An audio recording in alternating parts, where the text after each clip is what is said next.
नगर की स्त्रियां जब पानी लेने जाती तो नटखट राजकुमार अपनी मित्र मंडली के साथ उन पनिहारियों के मटकों को तीर मारकर फोड़ देता। देखो क्या किया तुमने, हमारे मटके तोड़ दिए। आखिरकार परेशान हो सभी पनिहारिन शिकायत लेकर राजा के पास गई। जब भी हम पानी लेकर आती हैं, तो वो अपने तीर से हमारे मटकों को निशाना बनाकर उन्हें फोड़ देता है। उन सबकी शिकायत सुन राजा उन सभी पनिहारियों को पीतल के मटके दिलवा देते हैं। अब देखते हैं राजकुमार हमारे मटकों को कैसे फोड़ेगा।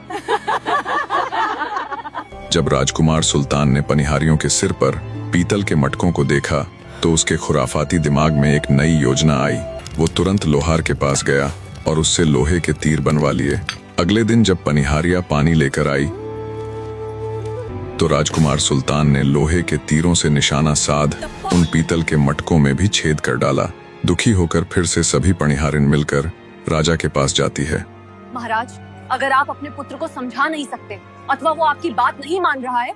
राजकुमार की रोज रोज आने वाली शिकायतों से दुखी हो राजा के मन में एक विचार आया। उसने राजकुमार सुल्तान को डराने के लिए 12 साल का देश निकाला लिखवा कर महल के प्रवेश द्वार पर टंगवा दिया। सोचा बच्चा ही तो है, देश निकाले को देख डरकर शरारत करना बंद कर देगा। शाम होने पर जब 12 वर्षीय सुल्तान खेल कर वापस राजमहल आया तब उसकी नजर मुख्य द्वार पर टंगे उस पत्र पर पड़ी। नजदीक जाकर देखा तो उसके नाम का 12 वर्ष का दसौटन टंगा हुआ है। आनंद के सागर में डुबकियां लगवा देने वाली इस कथा की शुरुआत कीचकगढ़ से होती है। कीचकगढ़ के ऊपर उस समय राजा चकवाबेन के पुत्र राजा मैनपाल का शासन था। जब विवाह के काफी समय बाद भी राजा मैनपाल को संतान सुख नहीं मिला, तब संतान की चाहना में राजा मैनपाल ने एक एक करके 7 रानियों से विवाह किया, पर कोई भी रानी राजा मैनपाल को संतान का सुख नहीं दे पाई। पंडितों आदि से कुंडली दिखाई, विद्वानों को भाग्य रेखा दिखलाई, पर हर विद्वान हर पंडित राजा को एक ही बात कहता, माफ करना राजन, आपके भाग्य में संतान का योग नहीं है। सबके मुख से एक ही जवाब सुन राजा मैनपाल अत्यंत दुखी हुआ। एक दिन की बात है, जब राजा मैनपाल शिकार खेलने के लिए गया हुआ था, तब जंगल में एक हिरण का पीछा करते करते वो एक गुफा में प्रवेश कर जाता है। राजा मैनपाल जब गुफा की गहराई में गए तो उन्हें गुफा के अंदर कुछ चमकता हुआ दिखाई दिया। उत्सुकतावश राजा उस रोशनी की तरफ हो लिया। नजदीक पहुंचने पर पाया कि एक मुनि तपस्या में लीन है और वो तेज रोशनी की किरणें उन्हीं के शरीर से निकल रही हैं। उस दिव्य मुनि को देख राजा मैनपाल को हैरानी के साथ साथ खुशी भी हुई। सोचा क्यों ना इनके पास जाकर अपनी निसंतानता की पीड़ा इन्हें बताई जाए, ये अलौकिक मुनि अवश्य ही उसकी पीड़ा दूर कर देंगे। दरअसल गुफा के अंदर तप कर रहे वो मुनि कोई साधारण साधु नहीं बल्कि स्वयं गुरु गोरखनाथ जी थे, जो सालों से उस गुफा के अंदर तप में लीन थे। तो जब राजा मैनपाल उनके समीप पहुंचे तब बिना कोई आवाज किए चुपचाप उन्हें प्रणाम कर उनके निकट बैठ गए। सोचा जब मुनि जी आंख खोलेंगे तब उन्हें अपना दुख बताऊंगा। धीरे धीरे दिन बीता, रात बीती, पर गोरखनाथ जी ने आंखें नहीं खोली। राजा मैनपाल भी अपने दिल को कठोर करते हुए वही बैठे रहे। सोचा जाऊंगा तो तब ही जब मुनि को अपनी समस्या बता दूंगा। ऐसे ही एक एक करके 3 दिन बीत जाते हैं। ना तो गोरखनाथ जी ने आंखें खोली और ना ही राजा मैनपाल वहां से हिले। भूख प्यास से बेहाल राजा मैनपाल सोचने लग जाते हैं, अगर रानी करवावती होती तो उन्हें बड़े स्नेह से भोजन आदि करवाती। राजा मैनपाल का इतना सोचना मात्र था कि अगले ही पल रानी करवावती उनकी बाई तरफ बैठी थी, जिनके हाथ में भिन्न भिन्न व्यंजनों से सुसज्जित थाल था। ये देख राजा मैनपाल की हैरानी की कोई सीमा न थी। भूख से पीड़ित राजा मैनपाल ने जैसे तैसे जल्दी जल्दी भोजन ग्रहण किया, जिसके कुछ देर बाद ही गुरु गोरखनाथ जी ने भी अपने नेत्र खोल दिए और बिना कुछ बोले बिना कुछ सुने अपने सामने बैठे राजा मैनपाल का आशय समझ अपनी झोली से एक जौ अर्थात चावल का बीज रानी को देते हुए गर्भवती भव का आशीर्वाद देकर फिर से नेत्र बंद कर साधना में लीन हो गए। ये सब देख राजा मैनपाल और ज्यादा आश्चर्य में डूब गए। जब उन्होंने अपनी बाई और देखा तो रानी करवावती भी वहां नहीं थी। मन ही मन विचार किया कि ये सब इन दिव्य मुनि की ही महिमा है। उन्होंने ऋषिवर को प्रणाम किया और वापस राजमहल लौट गए। राजमहल लौटे तो पाया उनके 3 दिन तक राजमहल न आने से सब परेशान थे। उन्हें बिल्कुल सही सलामत देख सबके चेहरे पर सुकून के भाव आ जाते हैं। बिना एक पल गनवाए राजा मैनपाल रानी करवावती से मिलने सीधे रानीवाड़ा पहुंच जाते हैं। रानी करवावती भी राजा को सही सलामत देख सुकून भरी सांस लेती है। जब रानी ने राजा से पूछा, महाराज, इतने समय से आप कहाँ थे? तब राजा मैनपाल रानी के आगे पूरी घटना कह सुनाते हैं और बड़ी ही उम्मीद और आंखों में विश्वास की चमक लिए रानी का हाथ पकड़ते हुए कहते हैं, प्रिय, वो योगी कोई साधारण योगी नहीं थे। मुझे पूर्ण विश्वास है कि अब हमारा निस्संतानता का दोष दूर हो जाएगा। राजा की बात सुन रानी करवावती भी अत्यंत हर्षित हो जाती है। उस रात जब रानी सोई तो उन्हें भी स्वप्न में गुरु गोरखनाथ जी दिखलाई पड़े, जो उन्हें संतान प्राप्ति का आशीर्वाद देते हुए कह रहे थे, बच्चा, तुम्हें ऐसा यशस्वी पुत्र प्राप्त होगा जो 7 पीढ़ियों में नहीं हुआ। गुरु गोरखनाथ जी की वाणी अनुसार ठीक 9 महीने बाद रानी करवावती एक स्वस्थ और तेजस्वी पुत्र को जन्म देती है, जिसका नाम सुल्तान रखा जाता है। बड़े ही लाड प्यार के साथ सुल्तान की परवरिश की जाती है। तुम बहुत बहादुर हो। जब वो 5 वर्ष का हुआ तो राजा मैनपाल उसे शास्त्र और शस्त्र विद्या के लिए गुरुकुल भेज देते हैं। गुरुकुल में सुल्तान का स्वागत एक साधारण शिष्य के रूप में हुआ, परंतु जल्दी ही उसकी प्रतिभा ने सबका ध्यान खींच लिया। जहां अन्य बच्चों को अक्षर ज्ञान में सप्ताह लगते, सुल्तान 2 से 3 बार में ही सब याद कर लेता। संस्कृत के जटिल सूत्र उसके लिए खेल जैसे थे। ओम भूर्भुवस्सुः तत्सवितुर्वरेण्यम्। शस्त्र विद्या में तो उसका कौशल और अधिक गौरवशाली था। अन्य शस्त्रों के साथ साथ धनुर्विद्या में सुल्तान को बड़ी ही महारत हासिल थी। 7 साल तक गुरुकुल में प्रारंभिक शिक्षा पूरी करने के बाद 12 वर्षीय सुल्तान वापस राजमहल लौट आता है। शिक्षा पूरी कर राजमहल लौटने पर पूरे राजमहल में दीप प्रज्वलित कर खुशी मनाई जाती है। राजा मैनपाल और रानी करवावती भी अपने बेटे के लौटने पर अत्यंत हर्षित थे। 12 वर्षीय सुल्तान बड़ा ही नटखट और शरारती बालक था। वो अपने मित्रों के साथ गांव के रास्ते पर खड़ा हो जाता और जब पनिहारिन पानी लेकर आती तब शरारती सुल्तान अपने धनुष बाण से निशाना साध कर उनके मटकों को फोड़ देता। मटका फूटने से आए पनिहारियों के गुस्से को देखो क्या किया तुमने, हमारे मटके तोड़ दिए। सुल्तान को बड़ा आनंद मिलता। पकड़ो उसे, वो रहा वहाँ, जाने मत दो। चलो भागते हैं। तो वो अपने मित्रों की टोली के साथ वहां से भाग जाता। अंततः रोज रोज की इन हरकतों से दुखी हो एक दिन सभी पनिहारियां मिलकर राज दरबार में जाती हैं और राजा मैनपाल के आगे राजकुमार की शिकायत लगाते हुए कहती है, महाराज, आपके पुत्र ने तो हमारी नाक में दम कर रखा है। जब भी हम पानी लेकर आती हैं, तो वो अपने तीर से हमारे मटकों को निशाना बनाकर उन्हें फोड़ देता है। पनिहारियों की बात सुन राजा मैनपाल कुछ देर सोचकर अपने मंत्री से कहकर उन सभी पनिहारियों को पीतल के मटके देने का आदेश देते हैं। अब देखते हैं राजकुमार हमारे मटकों को कैसे फोड़ेगा। अगले दिन जब वे पानी लेने जाती हैं, तो राजकुमार फिर से उनके मटकों पर निशाना साधकर तीर छोड़ता है, पर मटके पीतल के होने के कारण राजकुमार के तीर उनका कुछ भी न बिगाड़ पाए। तब ठिठौली करती हुई पनिहारिया बोली, क्यों रे बालक, क्या हुआ? अब फोड़ दिखा हमारे मटकों को। पनिहारियों का ठहाका लगाकर हंसना राजकुमार के अहम और उसके दिल दोनों को चीर जाता है। कुछ देर सोचने के बाद सुल्तान के खुराफाती दिमाग में एक नई योजना आई। वो तुरंत नगर के एक लोहार के पास जाता है और उससे लोहे के तीर बनवा लेता है। अगले दिन जब पनिहारियां पानी लेकर आई तो राजकुमार सुल्तान फिर से निशाना साधकर अपने लोहे से बने तीर को पीतल के मटकों पर छोड़ देता है। लोहे से बने वो नुकीले तीर जब तेज गति से पीतल के मटकों से टकराते हैं तो उनमें भी छेद हो जाता है, जिससे पानी बहने लग जाता है। ये देख पनिहारियों के क्रोध की कोई सीमा नहीं थी। पूरी मेहनत बर्बाद हो गई। उनको गुस्से से तिलमिलाते देख सुल्तान को अपनी जीत पर बड़ा सुकून मिला। पैर पटकती हुई पनिहारिया घर ना जाकर सीधे राज दरबार में जाती हैं और गुस्से से राजा से कहती है, महाराज, अगर आप अपने पुत्र को समझा नहीं सकते अथवा वो आपकी बात नहीं मान रहा है, तो उसे दंड स्वरूप देश निकाला क्यों नहीं दे देते?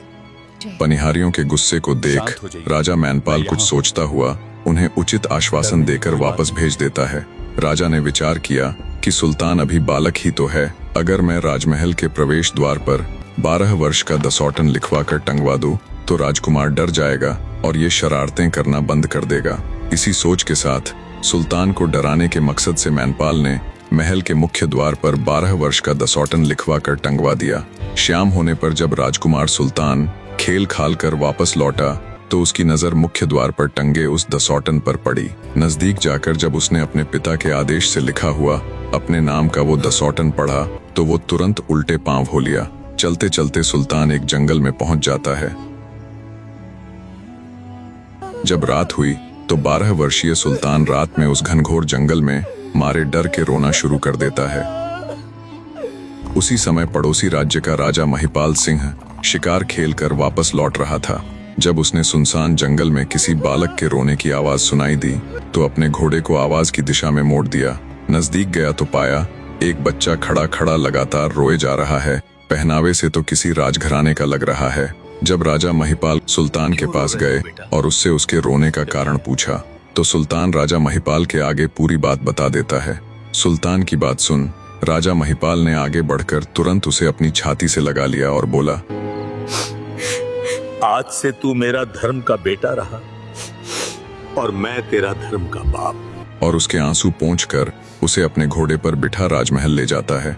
राजा महिपाल को पहले से ही 2 संतान थी, एक 14 वर्षीय फूल नाम का पुत्र और 12 वर्षीय राजबाला नाम की पुत्री। महल जाकर राजा महिपाल अपनी रानी के आगे पूरी बात बता देता है। राजा की बात सुन रानी बोली, आप चिंता ना करें महाराज, अब मैं सुल्तान को भी हमारे बेटे फूल की ही तरह पालूंगी। इस तरह राजा महिपाल के महल में सुल्तान की परवरिश होने लगी। समय बीतता गया और राजकुमार सुल्तान एक 18 वर्षीय गबरू जवान हो गया। तेज बुद्धि और हर कार्य में निपुण होने के कारण राजा महिपाल राजकाज संबंधी हर कार्य में राजकुमार सुल्तान की सलाह लेते। जब उन्हें कहीं बाहर जाना होता तो वे सुल्तान को ही अपने साथ लेकर जाते। ये देख राजकुमार फूल सुल्तान से जलने लगा। वो अपनी माता के आगे शिकायत लगाता, माँ पिताजी हर कार्य हर जगह सुल्तान को ही अपने साथ लेकर जाते हैं। वो मुझसे ज्यादा सुल्तान से प्यार करते हैं। पुत्र की बातों से रानी के मन में भी धीरे धीरे सुल्तान के प्रति जहर भरता चला गया। जब फूल अपनी माँ के आगे ये सब कहता तो राजकुमारी राजबाला उनकी बातों को सुन लेती और ज्यों की त्यों अपने पिता को बता देती। पर राजा महिपाल छोटी मोटी बात समझ अनदेखा कर देता। राजा महिपाल ने राजकुमार सुल्तान और राजकुमार फूल को ये सख्त हिदायत दी हुई थी कि वे शिकार आदि खेलने जाए तो सिर्फ 3 कूट तक ही, अर्थात 3 दिशाओं में ही। तुम दोनों मेरी बात ध्यान से सुनो। जब भी तुम शिकार खेलने जाओ तो सिर्फ 3 दिशाओं तक ही जाना, चौथी दिशा में नहीं जाना। इस प्रकार राजकुमार सुल्तान और राजकुमार फूल की चौथी कूट में जाने पर सख्त मनाही थी। एक दिन जब सुल्तान और फूल शिकार खेलने गए हुए थे तब सुल्तान फूल से बोला, भाई पिताजी ने हमें चौथी कूट में जाने से मना किया है, पर आज मैं जाकर देखना चाहता हूँ चौथी कूट में आखिर ऐसा क्या है जो पिताजी ने इतने सख्त निर्देश दिए हुए हैं। मैं पिताजी की बात का उल्लंघन नहीं कर सकता। अगर तुम्हें जाना है तो बेशक जाओ। इतना कहकर फूल ने अपना घोड़ा वापस मोड़ लिया और राजमहल की तरफ चल दिया। कुछ देर सोचने के बाद सुल्तान से जब नहीं रुका गया तो उसने अपने घोड़े को एक तेज हुंकार लगाई और उसे चौथी कूट में कूदा दिया। अगले ही पल वो एक जनाना बाग में था जहां राजकुमारी निहालदे अपनी सखियों संग झूला झूल रही थी। सुल्तान के यूं अचानक आने से बाग में खलबली मच गई और सारी सखियां भाग खड़ी हुई। जब राजकुमारी निहालदे भी उनके साथ जाने लगी तो राजकुमार सुल्तान ने उसका हाथ पकड़ लिया। दोनों की आंखें चार हुई। जितनी सुंदर राजकुमारी निहालदे थी उतना ही सुंदर राजकुमार सुल्तान भी था। दोनों एक दूसरे पर मोहित हो गए और एक दूसरे को अपना दिल दे बैठे। जब राजकुमारी निहालदे ने सुल्तान से उसका नाम पता पूछा, हे वीर, तुम कौन हो और कहां से आए हो? अपना पूरा परिचय दीजिए। तो सुल्तान ने निहालदे को अपने राज्य और अपने पिता का नाम बता दिया। हे सुंदरी, मेरा नाम सुल्तान है। मैं पड़ोसी राज्य से आया, राजा महिपाल का पुत्र हूँ। राज्य और पिता का नाम सुनकर निहालदे चौंक गई क्योंकि राजकुमार फूल से उसका रिश्ता तय हो चुका था। दरअसल यही वो कारण था जिसके लिए राजा महिपाल ने अपने पुत्रों को चौथी दिशा में जाने से मना किया हुआ था। राजकुमार फूल भी ये बात अच्छे से जानता था, इसलिए वो सुल्तान के साथ जाने को राजी नहीं हुआ था। सुल्तान के जाने के बाद निहालदे अपनी माता के समक्ष जाकर कहती है, माँ, अगर मैं शादी करूंगी तो सुल्तान के साथ, अन्यथा मर जाऊंगी या कुंवारी रह जाऊंगी। बेटी की जिद के आगे माँ को झुकना पड़ा और अपने पति के पास जाकर ज्यों का त्यों हाल कह सुनाया। एक बार के लिए राजा भी चिंतित हुए, फिर सोचा घर तो एक ही है, अब बेटी को छोटा पुत्र पसंद है तो वही सही। वो तुरंत एक हरकारे को संदेश पत्र के साथ राजा महिपाल के यहाँ भेज देते हैं कि वे अपनी पुत्री का विवाह अब उनके छोटे पुत्र सुल्तान के साथ करना चाहते हैं। जब राजा महिपाल को यह संदेश मिला तो उन्हें जरा भी आपत्ति नहीं हुई। सोचा कोई बात नहीं, बड़ा नहीं तो छोटा सही, मुझे तो दोनों का ही विवाह करना है, पहले छोटे का हो जाएगा तो क्या दिक्कत है। पर जब इस बात की भनक फूल को लगी तो वो ऊपर से नीचे तक जलकर राख हो गया। उसने राजकुमारी निहालदे की सुंदरता के चर्चे पहले ही सुने हुए थे। ये उससे बिल्कुल भी सहन नहीं हुआ। वो गुस्से से फूंफकारता हुआ अपनी माँ के पास जाता है और कहता है, जब तक सुल्तान मेरे नाम का प्यार और मेरे नाम की इज्जत बटोर रहा था तब तक मैं सहन कर रहा था, पर अब तो पानी सर से ऊपर चला गया है माँ। अब तो सुल्तान मेरी होने वाली पत्नी को भी मुझसे छीन रहा है। अपने बेटे फूल की बात सुन रानी के भी तन बदन में आग लग जाती है। वो कुछ सोचते हुए कहती है, चिंता मत करो बेटा, मैं ऐसा कदापि नहीं होने दूंगी। मैं आज सुल्तान को खाने में जहर देकर इस किस्से को ही समाप्त कर दूंगी। ना रहेगा बांस और ना बजेगी बांसुरी। फूल और उसकी माँ जब आपस में ये बातें कर रहे थे तब राजकुमारी राजबाला ये बातें सुन लेती है। वो हैरान रह जाती है कि उसकी माँ और भाई इस कदर तक भी नीचे गिर सकते हैं। वो जल्दी से अपने पिता के महल जाती है और उन्हें इस बात से अवगत करवाती है और कहती है, पिताजी, आज आप जब भोजन ग्रहण के लिए आओ तो सुल्तान भाई को भी अपने साथ ही लेते आना। अपनी पुत्री के मुख से अपनी पत्नी और बेटे का घिनौना षड्यंत्र जान राजा हैरान के साथ साथ अत्यधिक क्रोधित भी हुआ। जब श्याम को शिकार आदि खेलने के बाद सुल्तान वापस राजमहल आया तो राजा महिपाल उससे बोले, बेटा, आज तुम भोजन के लिए मेरे साथ चलना। जब भोजन ग्रहण करने का समय हुआ तो राजा महिपाल सुल्तान को भी अपने साथ लेकर जाता है। रानी ने दोनों के आगे भोजन की थाली परोस दी। राजा महिपाल ने सुल्तान के आगे रखी गई थाली अपनी तरफ सरका ली और अपनी थाली सुल्तान के आगे सरका दी। ये देख राजकुमार सुल्तान को आश्चर्य हुआ पर वो कुछ नहीं बोला। रानी ने भी जब ये देखा तो वो बोल पड़ी, महाराज, आपने अपनी खाने की थाली सुल्तान के साथ क्यों बदली? आप उसी थाली से भोजन कीजिए जो मैंने आपके लिए लगाई है। रानी की बात सुन राजा बोला, क्यों रानी? मुझे तो इनमें कुछ अंतर नजर नहीं आ रहा, तो क्या फर्क पड़ता है मैं कौन सी थाली से भोजन ग्रहण करूं? रानी फिर से बोल पड़ी, नहीं महाराज, आप अपनी थाली से ही भोजन ग्रहण करें। रानी द्वारा बार बार जिद करने पर राजा ने थाली से भोजन का एक निवाला उठाया और पास ही बैठे अपने पालतू कुत्ते के आगे उसे डाल दिया। कुत्ते ने जैसे ही वो खाना खाया वो तुरंत लौटपोट हो गया। मृत कुत्ते को देख जाड़ पीसकर क्रोधित होते हुए राजा रानी से बोला, बदमाश रांड, क्या मिल जाएगा तुझे इस बालक के प्राण लेकर? राजा की बात सुन रानी का सफेद पड़ चुका चेहरा मारे शर्म के झुक जाता है। सारे माजरे को देख सुल्तान के पैरों नीचे से भी जमीन खिसक जाती है। राजा हाथ जोड़ते हुए उससे कहता है, बेटा, तुम्हारे देश निकाले के 11 वर्ष तो बीत चुके हैं। जो 1 वर्ष शेष बचता है उसे कहीं और जाकर काट लो। तुम्हारा यहाँ अब और रहना ठीक नहीं। सुल्तान सिर झुकाकर अपने पिता की बात मान लेता है। जब वो जाने लगा तब राजा महिपाल ने उसे आधा राज्य और आधी धन संपत्ति देनी चाहिए, पर सुल्तान ने ये कहते हुए मना कर दिया कि नहीं पिताजी, इन सब पर तो फूल भाई का ही हक है और मैं उनके हक को नहीं ले सकता। इतना कहकर सुल्तान अपने पिता के चरण स्पर्श कर उनसे विदाई लेकर चल पड़ता है। राजा महिपाल चुपचाप नम आंखों से सुल्तान को ओझल हो जाने तक देखते रहते हैं। राजमहल छोड़ने के बाद सबसे पहले सुल्तान निहालदे के पास जाता है और कहता है, हे प्रिय, मुझे किसी कारणवश 1 साल के लिए बाहर जाना पड़ रहा है। 1 साल बाद ठीक तीज के मौके पर लौट आऊंगा और तुम्हें झूला झुलाऊंगा। तब तक मेरा इंतजार करना। अब मुझे चलने की इजाजत दो।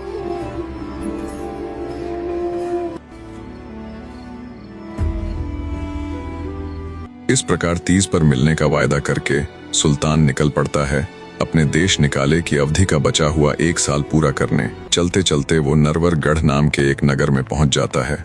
नरवरगढ़, जहां उस समय राजा ढोला का शासन था। सुल्तान वहां पहुंचकर ऐसी नौकरी की तलाश करता है जिसमें उसे राजा को कर अर्थात शुल्क ना देना पड़े, बेशक उसका वेतन बहुत कम हो। दोस्तों, पुराने समय में राजा महाराजाओं द्वारा किसानों और राजघराने में नौकरी करने वाले व्यक्तियों से उनकी कमाई का कुछ हिस्सा लिया जाता था। 50 और सिक्के जल्दी दर्ज करो। अगले गांव वाले अपना योगदान लाओ। उसी हिस्से को कर यानी अतिरिक्त शुल्क कहा जाता था। तो एक क्षत्रिय होने की वजह से राजकुमार सुल्तान राजा को कर देना अपने धर्म के विरुद्ध समझता था। कर रहित नौकरी के लिए जब सुल्तान ने राजा ढोला के यहाँ काम कर रहे रसोइये और मालियों आदि से पूछा तो उन्होंने बताया, ऐसी नौकरी तो सिर्फ चौकीदारी की ही है जिसमें तुम्हें राजा को कर नहीं देना पड़ेगा। सुल्तान बोला, ठीक है, मुझे मंजूर है।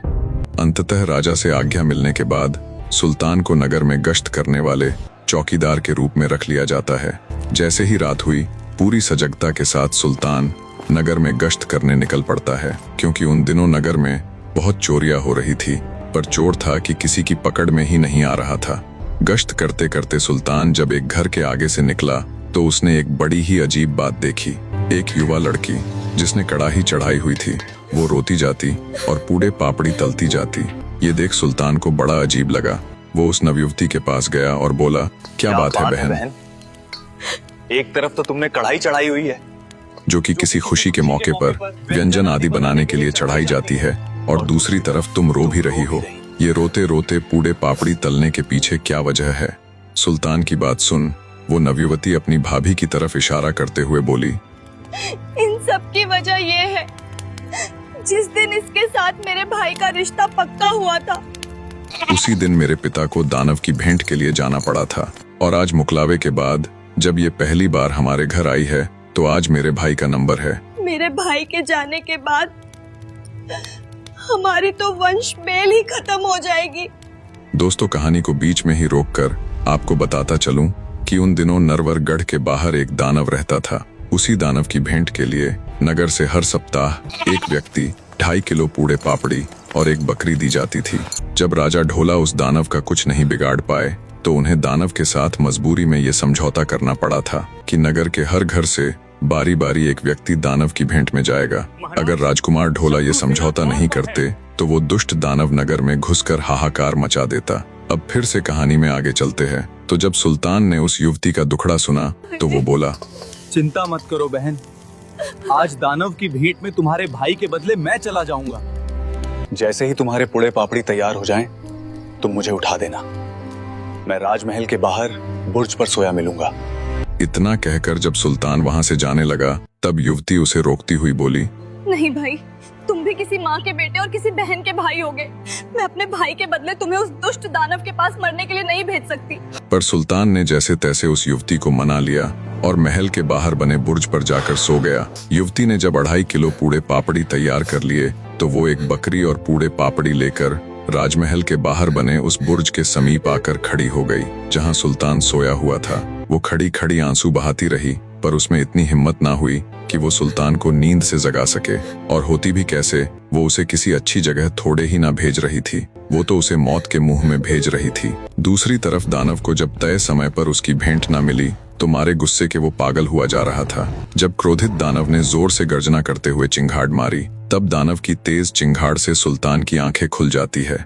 देखा तो युवती उसके पास खड़ी सिसक रही है। सुल्तान बोला, अरे बावली बहना, तुमने मुझे उठाया क्यों नहीं? लड़की बोली, अगर मैं तुम्हें किसी अच्छी जगह पे भेज रही होती तो जरूर उठा देती भाई, पर मैं तो तुम्हें मरने के लिए भेज रही हूँ, सो चाहते हुए भी तुम्हें उठाने की मेरी हिम्मत नहीं हुई। सुल्तान जल्दी से वे पुड़े पापड़ी और उस बकरी को ले नगर के बाहर बनी दानव की गुफा की तरफ चल पड़ता है। भूख लगी होने के कारण चलते चलते सुल्तान दानव की भेंट के लिए दी हुई सारी पुड़ी पापड़ी खा जाता है। जब वो उस दानव की गुफा के बाहर पहुंचा तो दानव दहाड़ते हुए बोला, आज इतनी देर क्यों लगा दी? जल्दी से मेरे पास आ, मैं तुझे खाने के लिए बेताब हूँ। भेंट में हुई देरी के कारण दानव का गुस्सा साफ झलक रहा था। दानव से थोड़ी दूरी पर खड़ा सुल्तान बड़ी नम्रता से बोला, दैत्यराज, पहले आप इस बकरी को खा लीजिए और इसके बाद में मुझे। सुल्तान की बात सुन क्रोधित दानव झल्लाते हुए बोला, नहीं, मैं पहले तुम्हें खाऊंगा, जल्दी से आगे आओ। पर सुल्तान ने वही खड़े खड़े फिर से वही शब्द दोहराए, जिससे क्रोधित दानव के सब्र का बांध टूट गया। वो तेजी से सुल्तान की तरफ लपका और उसे उठाकर पूरी ताकत से ऊपर आसमान में उछाल दिया। हवा में फेंका हुआ सुल्तान बोला, हे दादा चकवा बेन, तेरी दुहाई, दया करना। उसके इतना कहते ही उसके स्वर्गीय दादा चकवा बेन का चक्र चल पड़ा, जिससे सुल्तान बिना किसी चोट आदि के बहुत ही आराम से धरती पर उतर जाता है। ये देख घोर आश्चर्य के साथ दानव सुल्तान से बोला, कौन हो तुम? मुझे अपना परिचय दो। दानव के पूछने पर उसे अपना परिचय देता हुआ सुल्तान बोला, मेरा नाम सुल्तान है। मैं कीचकगढ़ के राजा मैनपाल का पुत्र और स्वर्गीय दादा चकवाबेन का पौत्र हूँ।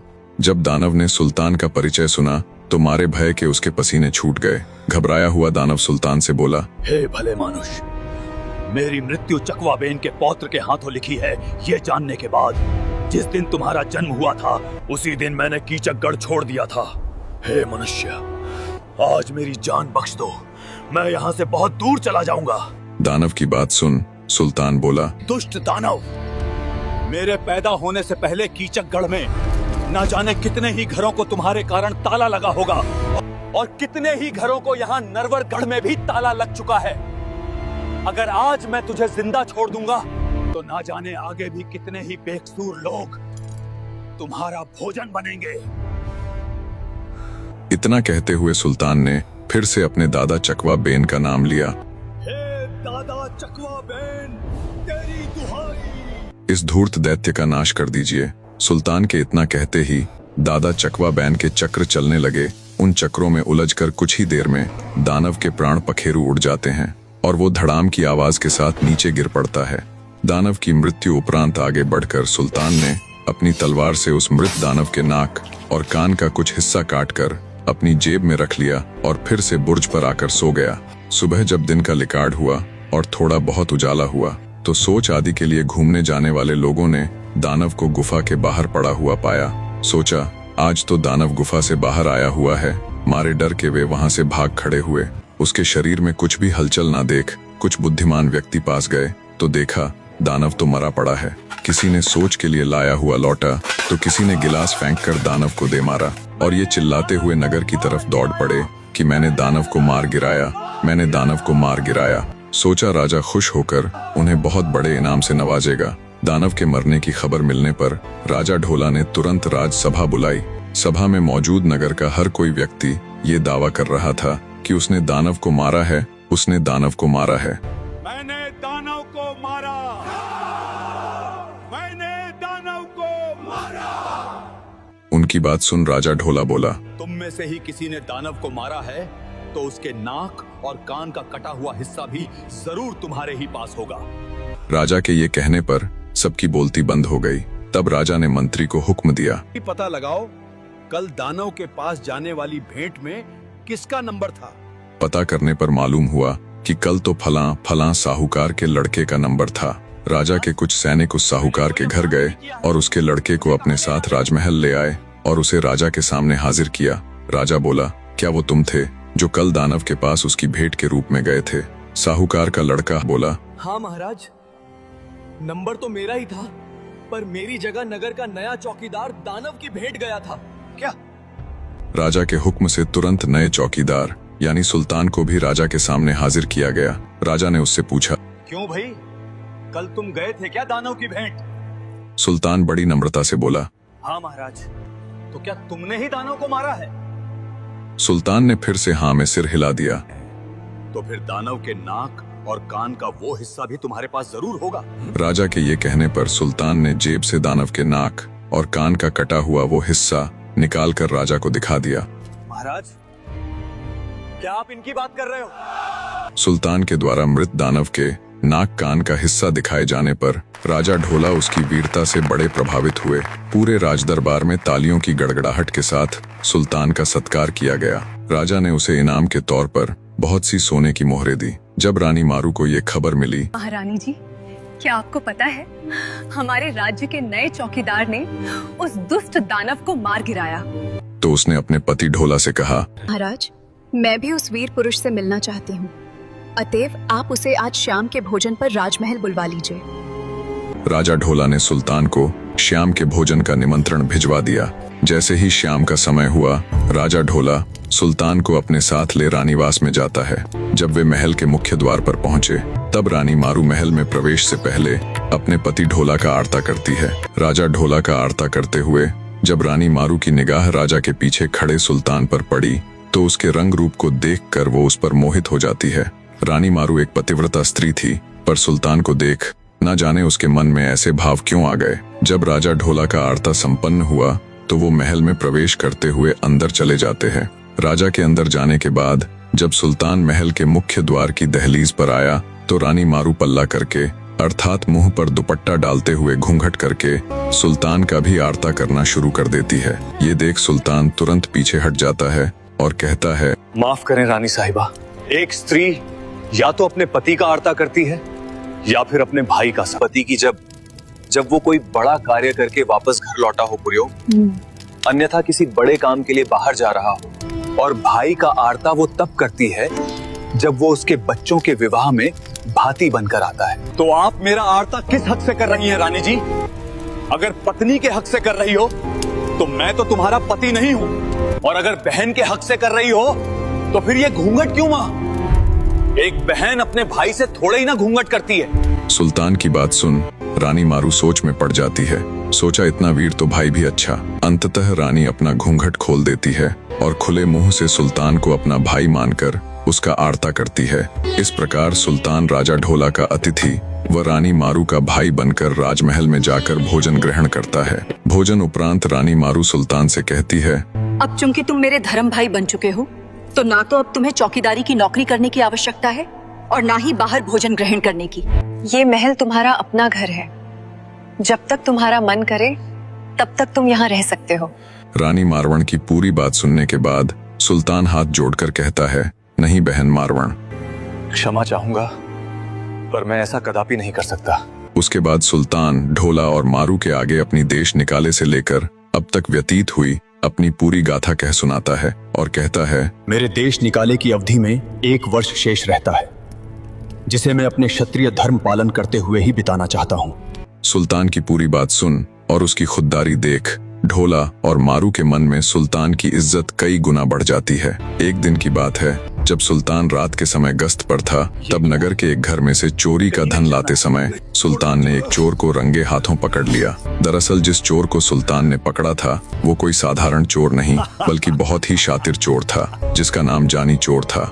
वही जानी चोर जो काफी समय से नगर में चोरियों की वारदातों को अंजाम देता, पर मजाल किसी की कि कोई उसे पकड़ पाता। आज से पहले तक वो किसी के हाथ न आया था। आज सुल्तान द्वारा रंगे हाथों पकड़े जाने पर जानी चोर सुल्तान से बोला, महाशय, आप पहले व्यक्ति हैं जिसने जानी चोर को देखा और पकड़ा है, अन्यथा आज तक लोगों ने मेरा नाम ही सुना है बस। तुम वाकई में बहुत ही काबिल व्यक्ति हो। मैं चाहता हूँ ऐसा काबिल व्यक्ति मेरा दोस्त हो। ये कहते हुए जानी चोर सुल्तान की तरफ दोस्ती का हाथ बढ़ाता है, पर सुल्तान ये कहते हुए मना कर देता है, एक चोर के साथ मैं भला दोस्ती क्यों करूं? तुमने बहुत सी चोरियां की हैं। आज मुश्किल से हाथ आयो। मैं तुम्हें नगर कोतवाल के हवाले करने जा रहा हूं। आगे कोतवाल जाने या फिर राजा ढोला जाने कि तुम्हें क्या सजा देनी है। सुल्तान की बात सुन जानी चोर बोला, हे भले मनुष्य, तुम आज मुझे छोड़ दो। आज के बाद मैं सुई की चोरी नहीं करूंगा। मैं नेम करता हूँ। जानी की बात सुन सुल्तान ने सोचा कि ये सुई तक की चोरी ना करने का नेम कर रहा है, एक मौका तो इसे देना ही चाहिए। आगे भविष्य में चोरी ना करने की सलाह देते हुए सुल्तान जानी चोर को छोड़ देता है। चलते हुए जानी चोर सुल्तान से कहता है, मित्र, ये तुम्हारा उपकार रहा मुझ पर। जब कभी मुश्किल में पड़ो मुझे याद कर लेना। ऐसे ही समय बीतता चला गया और सुल्तान के देश निकाले की अवधि में कुछ ही दिन शेष बचे थे और सुल्तान का किया हुआ वायदा अर्थात राजकुमारी निहालदे को तीज के अवसर पर जाकर झूला झुलाने के भी अब बस 3 दिन बाकी थे। पुराने समय में एक स्थान से दूसरे स्थान तक जाने में कई दिन का समय लगता था। अंततः जाने से पहले जब सुल्तान राजा ढोला और रानी मारू से विदाई लेने जाता है, मैं जा रहा हूँ, चलने की इजाजत दीजिए। तब रानी मारू कहती है, भाई, कुछ ही दिनों में हमारी बेटी की शादी है। तुम्हारे अलावा मेरा कोई दूसरा भाई नहीं। अंततः बेटी की शादी में तुम निहालदे भाभी के साथ जरूर आना। बातचीत में काफी समय लग जाता है। सुल्तान जल्दी से उनसे विदाई ले तेज गति से राजकुमारी निहालदे के नगर की ओर निकल पड़ता है। राजकुमारी को तीज के अवसर पर झूला झूलाने के किए वायदे को पूरा करने में बस 2 ही दिन बीच में थे। आज से तीसरे दिन तो वायदे का दिन अर्थात तीज का पर्व था। सुल्तान अपने वायदे को पूरा करने के लिए पूरी जी जान लगाते हुए बहुत तेज गति से राजकुमारी के नगर की तरफ बढ़ रहा था। पुराने समय में एक स्थान से दूसरे स्थान तक जाने में कई दिन का समय लगता था। वो तेज गति से दिन में यात्रा करता और रात में सुरक्षित स्थान देखकर वहां ठहर जाता। ऐसे ही 2 दिन बीत जाते हैं। आज तीसरा दिन अर्थात तीज का त्योहार था, जब सुल्तान को निहालदे के पास जाकर अपना वादा पूरा करना था। पर निहालदे का नगर अभी भी काफी दूर था। सुल्तान पूरी गति के साथ घोड़े को दौड़ाते तेजी से आगे बढ़ रहा था। दूसरी तरफ निहालदे का चित्त व्यथित हुआ जा रहा था, क्योंकि आधे से भी ज्यादा दिन बीत चुका था, पर सुल्तान की अब तक कोई खोज खबर नहीं थी। दुखी मन से निहालदे ने निश्चय किया कि अगर आज सुल्तान नहीं आया तो वो अपने प्राण त्याग देगी। अपनी दासियों से कहकर वो अपने लिए चिता तैयार करवा लेती है। जल्दी से जाओ और बाग के बीचों बीच एक चिता तैयार करो। और कहती है, अगर शाम तक सुल्तान नहीं आ पाया तो मैं इस चिता में कूदकर सती हो जाऊंगी। तब तुम मेरे ये सारे गहने आदि रख लेना। फिर राजकुमारी निहालदे दूसरी दासी से कहती है, अगर सुल्तान तय समय पर आकर मुझे झुला झुलाता है तो ये गहने उपहार स्वरूप मैं तुम्हें दे दूंगी। समय निकलता जा रहा था। अब दिन छिपने अर्थात सूर्य अस्ते होने का समय भी नजदीक था। निहालदे का रो रो कर बुरा हाल था। उसकी दासी, जिसे उसके मरने पर उसके गहने और जेवरात आदि मिलने थे, बार बार एक ही बात दोहराती। माफ करना राजकुमारी जी, पर उसे आना होता तो अब तक तो कब का आ चुका होता। मुझे नहीं लगता कि राजकुमार सुल्तान आएगा। तब दूसरी दासी, जिसे सुल्तान के आने पर उपहार स्वरूप गहने और जेवरात मिलने वाले थे, पहली दासी की बात को काटती हुई कहती है, कैसी बातें कर रही हो?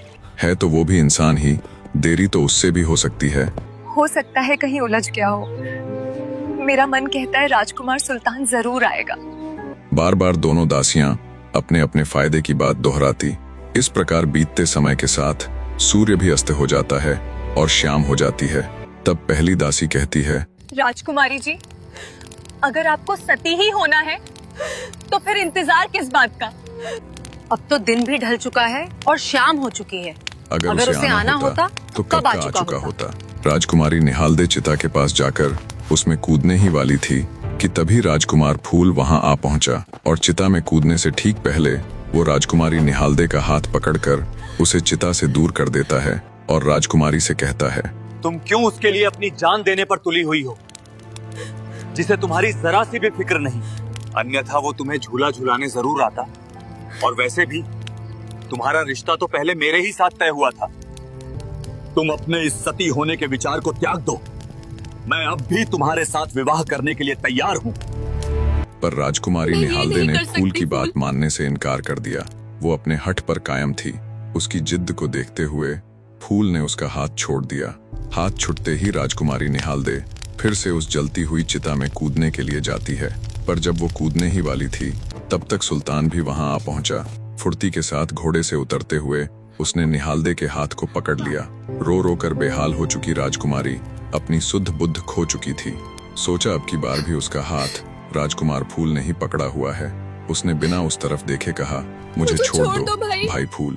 राजकुमारी निहालदे के मुख से इतना निकलना मात्र था कि सुल्तान ने राजकुमारी निहालदे का हाथ छोड़ दिया। सोचा, जब इसने फूल को ही भाई बना लिया है तो इस रिश्ते से तो ये मेरी भी बहन ही हुई। पर फिर उसने सोचा कि उसने निहालदे को वापस आने का वायदा किया था। 1 साल बाद ठीक तीज के मौके पर लौट आऊंगा और तुम्हें झूला झुलाऊंगा। तब तक मेरा इंतजार करना। और एक क्षत्रिय को ये कदापि शोभा नहीं देता कि वो अपने वायदे को ना निभा पाए। ये विचार आते ही सुल्तान भी तुरंत चिता में कूद पड़ा और राजकुमारी निहालदे को सुरक्षित बाहर निकाल लाया। जब राजकुमारी निहालदे ने सुल्तान को देखा तो अति प्रसन्न होते हुए वो बोली, आप कब आए? तब सुल्तान बोला, हो चुका आप और बिना आप। और बिना आप अब हमारे बीच कोई रिश्ता नहीं है। जब तुमने मेरे भाई फूल को ही भाई कह दिया तो मैं भी तुम्हारा भाई ही हुआ। ये सुन राजकुमारी निहालदे को झटका सा लगा। उसने तुरंत अपने पिता से कहकर राज्य के विद्वान और पंडित आदि बुलवाए और उनके सामने पूरी बात बताई। तब विद्वानों और पंडितों ने अपना मत दिया। पहली बात तो ये कि रो रो कर पागल हो चुकी राजकुमारी निहालदे उस समय अचेत अवस्था में थी, और दूसरी ये कि इसे जलती चिता से बाहर निकाला गया है। इसलिए देखा जाए तो एक तरह से राजकुमारी निहालदे का पुनर्जन्म ही हुआ है। अब अगर वो अग्नि के 7 फेरे लेकर सुल्तान के साथ विवाह करती है तो ये पूरी तरह से पवित्र रिश्ता होगा। सुल्तान को भी पंडित और विद्वानों का पक्ष उचित लगा। अंततः उसने खुशी खुशी राजकुमारी निहालदे संग अग्नि के 7 फेर लेकर विवाह कर लिया। राजकुमार सुल्तान की 12 वर्ष की देश निकाले की अवधि भी पूरी हो चुकी थी, पर सुल्तान ने सोचा अब अगर वो अपने राज्य जाएगा तो उसमें काफी समय लग जाएगा, और उसने अपनी धर्म की बहन मारू को उसकी बेटी की शादी में उपस्थित होने का वचन दिया है। अंततः सुल्तान निहालदे संग रानी मारू की बेटी के विवाह में भात भरने के लिए नरवरगढ़ की ओर चल पड़ता है। चलते चलते जब शाम हो गई तो उन्होंने जंगल में अपना पड़ाव डाल लिया। उस जंगल में बहुत से ठग और लुटेरे रहते थे। उन्होंने जब सुल्तान और निहालदे को देखा तो उन्हें लूटने की सोचा जब ये सो जाएंगे तब इन्हें मारकर इनका सारा धन लूट लेंगे। सुल्तान भी लुटेरों की इस बात को ताड़ जाता है। वो निहालदे को तंबू के अंदर आराम करने की कहकर, तुम अंदर जाके आराम करो, मैं बाहर रह के पहरा दूंगा। पूरी सज्जगता के साथ तंबू के बाहर बैठकर पहरा देने लग जाता है। रात से सुबह निकल आई पर सुल्तान ने पलक तक नहीं झपकाई। अब चूंकि वे रानी मारू के यहाँ भात भरने के इरादे से जा रहे थे तो उनके पास काफी मात्रा में धन था। दोस्तों, जिनको भात भरने की इस रीति का नहीं पता, उन्हें बताता चलूं कि जब एक भाई अपनी बहन की संतान के विवाह में जाकर धन दौलत से अपनी बहन की मदद करता है, उसे भात भरना कहा जाता है। तो सुल्तान ने सोचा कि नरवरगढ़ जाने का रास्ता तो अभी 3 से 4 दिन का और है। ऐसे में जगह जगह मिलने वाले इन चोर और लुटेरों से कैसे बचा जाए। तभी उसे जानी चोर का स्मरण आया। सोचा वो साथ होता तो किसी प्रकार का भय नहीं रहता। कहते हैं ना, चोर चोर मौसेरे भाई। अब इसे ऊपर वाले की मर्जी कहो या कुछ और।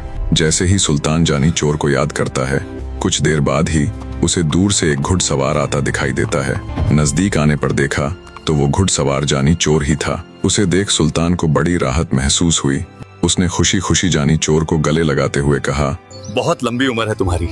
मैं तुम्हें ही याद कर रहा था। सुल्तान की बात सुन चुटकी लेते हुए जानी चोर बोला, भाई मैंने कहा तो था, जब भी तुम मुझे याद करोगे मैं हाजिर हो जाऊंगा। इस तरह अब सुल्तान और निहालदे जानी चोर के साथ नरवरगढ़ की ओर चल पड़ते हैं। चलते चलते फिर से रात हुई तो एक नदी किनारे उन्होंने अपना पड़ाव डाल लिया। सुबह चलने से पहले जब सुल्तान और जानी चोर नदी में स्नान कर रहे थे, तभी नदी में एक परवाना अर्थात चिट्ठी बहती हुई आई। जानी चोर ने उस परवाने को पकड़ लिया और उसे पढ़कर वापस नदी में फेंक दिया। जब सुल्तान ने जानी से पूछा उस चिट्ठी में, तो जानी चोर बोला, कुछ भी तो नहीं, वो तो बस एक खाली कागज था। थोड़ी देर बाद ही एक दूसरा परवाना नदी में तैरता हुआ आया। इस बार सुल्तान ने उस परवाने को पकड़ लिया और जब खोलकर उसे पढ़ा तो उसे बहुत आश्चर्य हुआ। दरअसल वे परवाने राजकुमारी महकदे के थे, जो उस समय बादशाह अदली खान की कैद में थी। वहां से वो परवाने लिख लिख कर पानी में छोड़ रही थी कि कोई हिंदू भाई अगर मेरे परवाने को पढ़ रहा हो तो मुझे इस दुष्ट अदली खान की कैद से आजाद करवा ले जावे, अन्यथा आज से 15 दिन बाद बादशाह अदली खान मेरे साथ विवाह करके मेरा धर्म भ्रष्ट कर देगा। तुम्हारे पास 15 दिन का समय है। आज से ठीक 15 दिन बाद मैं तुमसे निकाह कर लूंगा। सुल्तान ने जब वो परवाना पढ़ा तो उसे जानी चोर के ऊपर बहुत गुस्सा आया। वो बोला, अरे नीच आदमी, मुझे ये तो पता था कि तुम चोर हो, पर ये नहीं जानता था कि तुम्हारा हृदय भी इतना कठोर है। अरे और कुछ ना सही तो एक हिंदू होने के नाते ही एक दुखियारी हिंदू बहन की अर्जी को तवज्जो दे देता। फिर भी अगर तुझे मदद नहीं करनी थी तो कम से कम मुझे तो तू बता ही सकता था। राजा सुल्तान की बात सुन जानी चोर बोला, मैंने तुम्हें इसलिए नहीं बताया क्योंकि मैं ये अच्छी तरह जानता था कि अगर तुम्हें महकदे के बारे में पता चला तो तुम सब कुछ छोड़ छाड़ कर सबसे पहले उसे ही छुड़वाने चल पड़ोगे। मैं नहीं चाहता था कि हम किसी नए पचड़े में पड़े। जानी की बात सुन राजा सुल्तान बोला, अरे पापी आदमी, तुम सा पत्थर दिल व्यक्ति मैंने आज तक नहीं देखा। आगे सुल्तान बोला, मैं महकदे को उस दुष्ट बादशाह अदली खान की कैद से आजाद करवाने जा रहा हूँ, तब तक तुम निहालदे का ख्याल रखना। सुल्तान की बात सुन जानी चोर बोला, रुको भाई, थोड़ी ठंड रखो। बिना किसी तैयारी के बस ऐसे ही मुंह उठा के जाने से कुछ नहीं होगा। महकदे को छुड़वाना कोई आसान काम नहीं है। महकदे की सुरक्षा में बादशाह के सैकड़ों सैनिक होंगे। ऐसे ही बिना किसी तैयारी के जाने का मतलब है सीधा सीधा अपनी मौत को दावत देना। जानी की बात सुन सुल्तान बोला, तुम ही बताओ हम महकदे को आजाद कैसे करवाएं?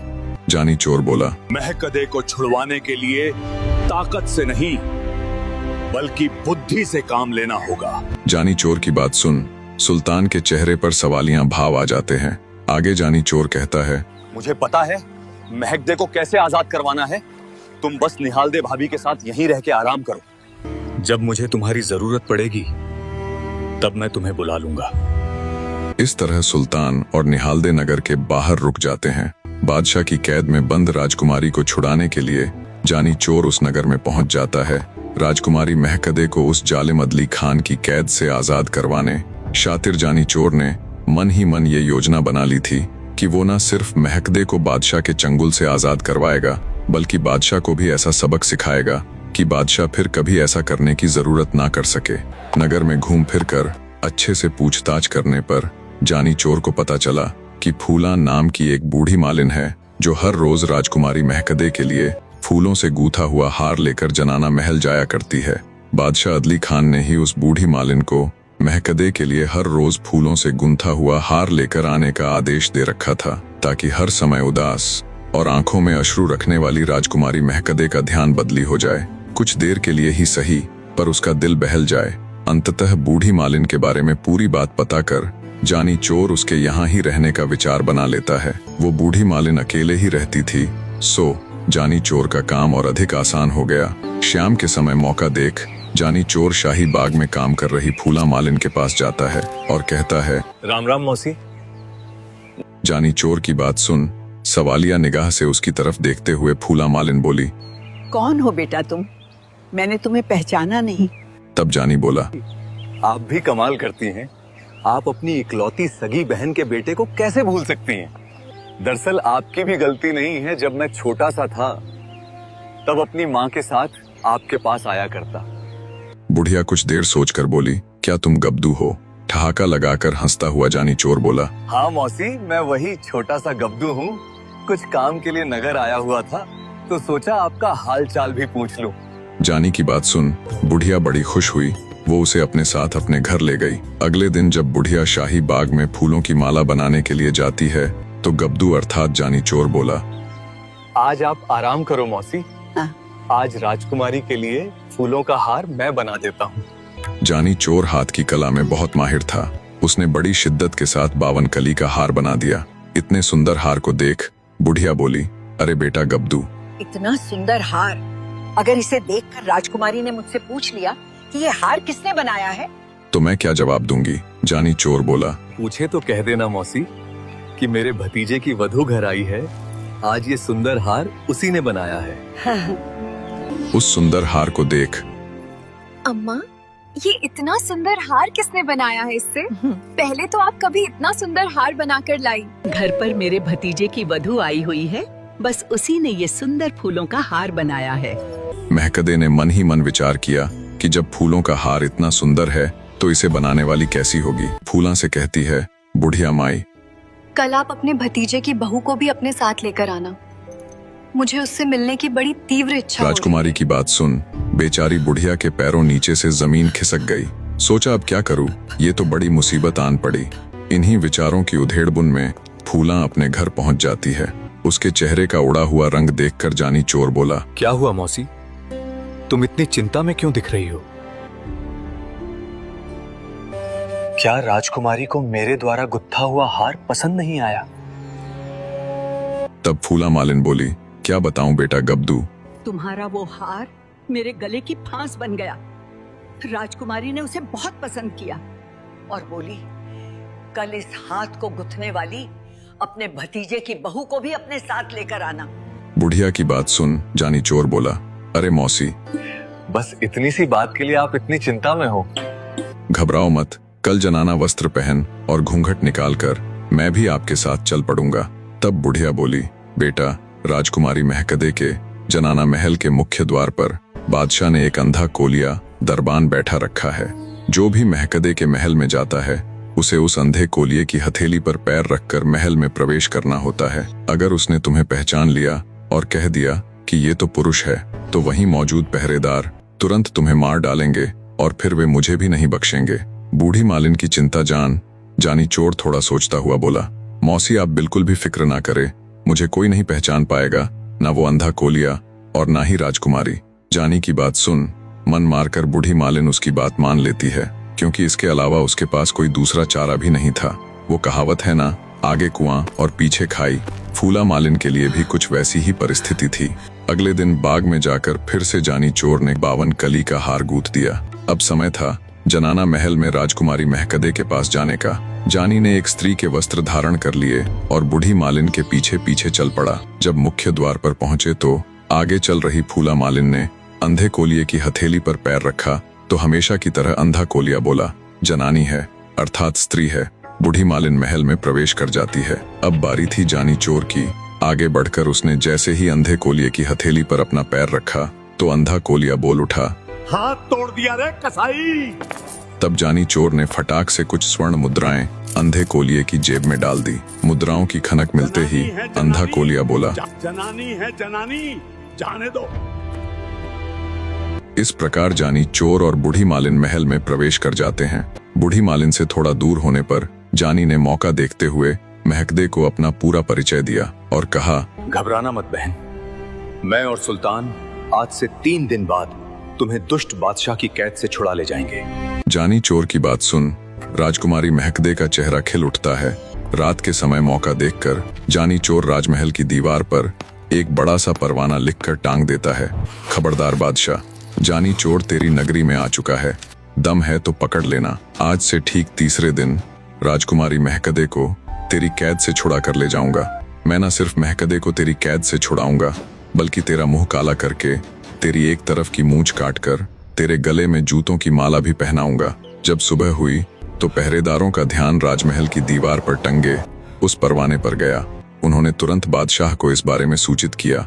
जब बादशाह ने दीवार पर टंगे उस परवाने को पढ़ा तो उसके तन बदन में आग लग गई।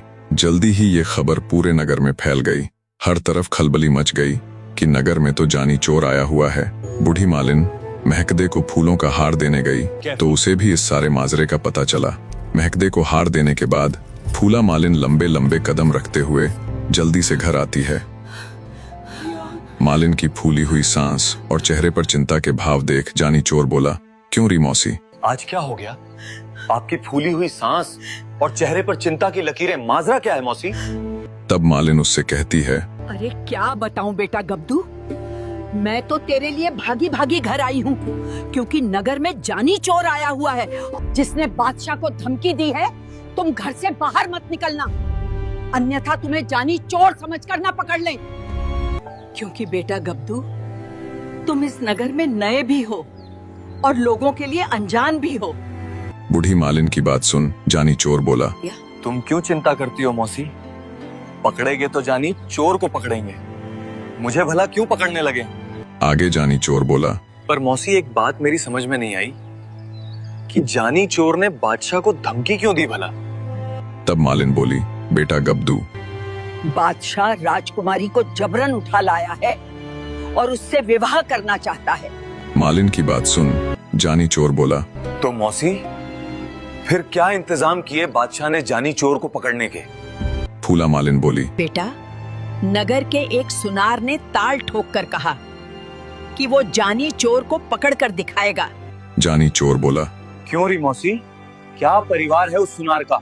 बुढ़िया बोली, छोटा सा परिवार है, मियाँ बीबी और उनकी एक लड़की जिसकी शादी को 12 साल हो गए पर उसका पति आज तक उसे लेने नहीं आया। मालिन की बात सुन जानी चोर मन ही मन एक योजना बनाता है। जैसे ही शाम हुई जानी चोर देवी माँ की आराधना करता हुआ कहता है, हे देवी माई, तेरी 100 मन की करू कढ़ाई, मुझे 1.25 पहर के लिए सुनार के जमाई अर्थात दामाद का रूप दे दो। जानी की बात सुन देवी माँ प्रकट हुई और बोली, मैं अच्छे से जानती हूँ 100 मन की कढ़ाई तो क्या, तू एक सिक्का भी खर्च नहीं करेगा। पर क्या करूं, तेरे वचनों में जो हारी हूँ, तेरा कहा करना ही पड़ेगा। इतना कहकर देवी माँ अंतर्ध्यान हो गई। जानी चोर को अब सुनार के जमाई का रूप मिल चुका था। अब जानी चोर सुनार के घर के आगे पहुँच घर के सामने से चक्कर लगाता और कहता, यहाँ आसपास तो कभी ब्याहे गए थे, यहाँ आसपास तो कभी ब्याहे गए थे। जानी चोर ने जब ऐसा कहते हुए 2-3 चक्कर लगाए तो घर के अंदर सुनार की पत्नी के कान खड़े हो गए। सुनार उस रात घर पर नहीं था क्योंकि वो जानी चोर को पकड़ने के लिए नगर में गश्त लगा रहा था। सुनारी ने सोचा, हो ना हो ये तो हमारा दामाद ही है। उनका जमाई अर्थात दामाद के रूप में जानी चोर जब फिर से उनके घर के आगे से वही सब कहता हुआ गुजरा तो सुनारी तुरंत बाहर निकली और बोली, आज तुम चक्कर लगाते फिर रहे हो, तुम्हें घर भी याद नहीं? और याद रहेगा भी कैसे 12 साल बाद जो वापस आए हो। ये चलो अंदर कहकर आ जाओ। सुनारी अपने दामाद को अंदर ले जाती है और उसकी अच्छे से आवभगत के बाद पूछा। क्यों वापस आने में इतना समय लगा दिया? जानी चोर बोला, माँ जी, मैं अनेकों तरह की कारीगरी सीखने परदेश गया हुआ था, बस इसी कारण इतना समय लग गया। इतना कहकर वो तरह तरह के डिजाइन वाले आभूषण उन्हें दिखाता है। उनको देख सुनारी बहुत खुश होती हुई बोली, बेटा क्या ये सब तुम्हारे ही बनाए हुए हैं? जानी चोर ने हाँ में सिर हिला दिया। सुनारी बहुत खुश हुई, सोचा दामाद तो वाकई में बहुत अच्छी कारीगरी सीख कर आया है। सुनार की लड़की भी ये सब देख बहुत खुश थी। वो तुरंत भागी भागी घर से बाहर गई और अपनी अड़ोस पड़ोस की सखियों के पास जाकर इतराते हुए बोली, आज तुम्हारे जीजा मुझे वापस लेने के लिए आए हुए हैं। वो परदेश से बहुत अच्छी कारीगरी सीख कर आए हैं। ये जान आसपास की लड़कियां और स्त्रियां भी आई और अपने आभूषण जानी चोर को देते हुए बोली, जीजा जी, मेरा आभूषण का डिजाइन ऐसा बनाना, मेरे आभूषण का डिजाइन वैसा बनाना। जानी चोर ने मुस्कुराते हुए सबके आभूषण ले लिए और कहा, सुबह ले जाना, सुबह तक तैयार कर दूंगा। ऊपर अच्छे से बिस्तर आदि लगाकर सुनारी ने अपनी बेटी को दामाद अर्थात जानी चोर के पास भेज दिया। अब सवा पहर खत्म होने में भी कुछ ही समय बाकी था। जानी ने सुनार की लड़की को खाट से बांध दिया और बोला, अगर जरा भी शोर करोगी तो गर्दन काट दूंगा। जल्दी से मुझे बता, तेरे बाप और तेरी माँ की संपत्ति कहाँ है? डरती हुई सुनार की लड़की ने सब बता दिया कि बाप की संपत्ति तो खाट के पाए के नीचे है और माँ की संपत्ति आंगन वाले चूल्हे के नीचे है। उसके माँ बाप की संपत्ति का भेद जान पड़ोस से आए गहनों को भी हथौड़ा मार मार कर उन्हें इकट्ठा कर लिया और बोरे में डाल लिया। नीचे सो रही सुनारी ने जब हथौड़े की आवाज सुनी तो सोचा, लगता है दामाद जी आभूषणों में डिजाइन डाल रहे हैं। वो निश्चिंत होकर सो जाती है। जब आधी रात हुई तो जानी चोर नीचे आया। पहले उसने खाट के पावे के नीचे गढ़े धन को अपने बोरे में डाल दिया और फिर आंगन में रखे चूल्हे के नीचे धन को भी निकाल कर बोरे में डाल लिया। जाते हुए वो सुनार की लड़की के पास गया और बोला, कह देना अपने बाप को, वो कहाँ जानी चोर को बाहर ढूंढता फिर रहा है? जानी चोर तो उसका जमाई बन उनके घर आया था। सुबह का समय हुआ और जब सुनार अपने घर लौटा तो आंगन में चूल्हे के नीचे की जमीन खुदी हुई देख हक्का बक्का रह गया। घबराता हुआ अंदर की तरफ भागा। अंदर देखा तो उसकी खाट के पावे नीचे की जमीन भी खुदी हुई थी और वहां भी सब सफाचट था। ये सब देख उसके पांव नीचे से जमीन सरक गई। उसने झिंझोड़ते हुए सोती हुई पत्नी को उठाया और बोला, कहाँ तुम घोड़े बेचकर सो रही हो और रात में कोई हमारे घर का सारा धन निकाल कर ले गया। तब सुनारी अपने पति को रात वाली घटना बताती है कि कल रात तो हमारे दामाद जी आए हुए थे। दोनों भागकर ऊपर गए तो देखा बेटी को खाट से बांधा हुआ है और उसके मुंह में कपड़ा ठूसा हुआ है। सुनार ने जब बेटी को खोला तो वो बोली, आप जानी चोर को कहाँ बाहर ढूंढते फिर रहे थे? वो तो आपका दामाद बनकर यहाँ आया हुआ था। और वो ना सिर्फ हमारा सारा धन ले गया, बल्कि पड़ोसी लड़कियों और स्त्रियों के गहनों को भी ले गया। पूरी बात जान सुनार माथा पकड़कर वही बैठ जाता है। बादशाह को जब इस पूरी घटना का पता चला तो वो भी सख्ते में आ गया। पहले धमकी भरा परवाना और फिर सुनार की ये दुर्दशा।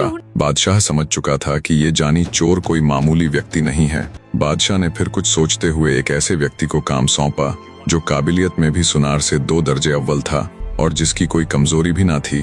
अपने राज्य के सबसे काबिल व्यक्ति जो कि एक कोतवाल था को जानी चोर को पकड़ने का काम सौंपा। उस कोतवाल का ना तो कोई परिवार था और ना ही कोई अन्य कमजोरी जिसका जानी चोर फायदा उठा सके।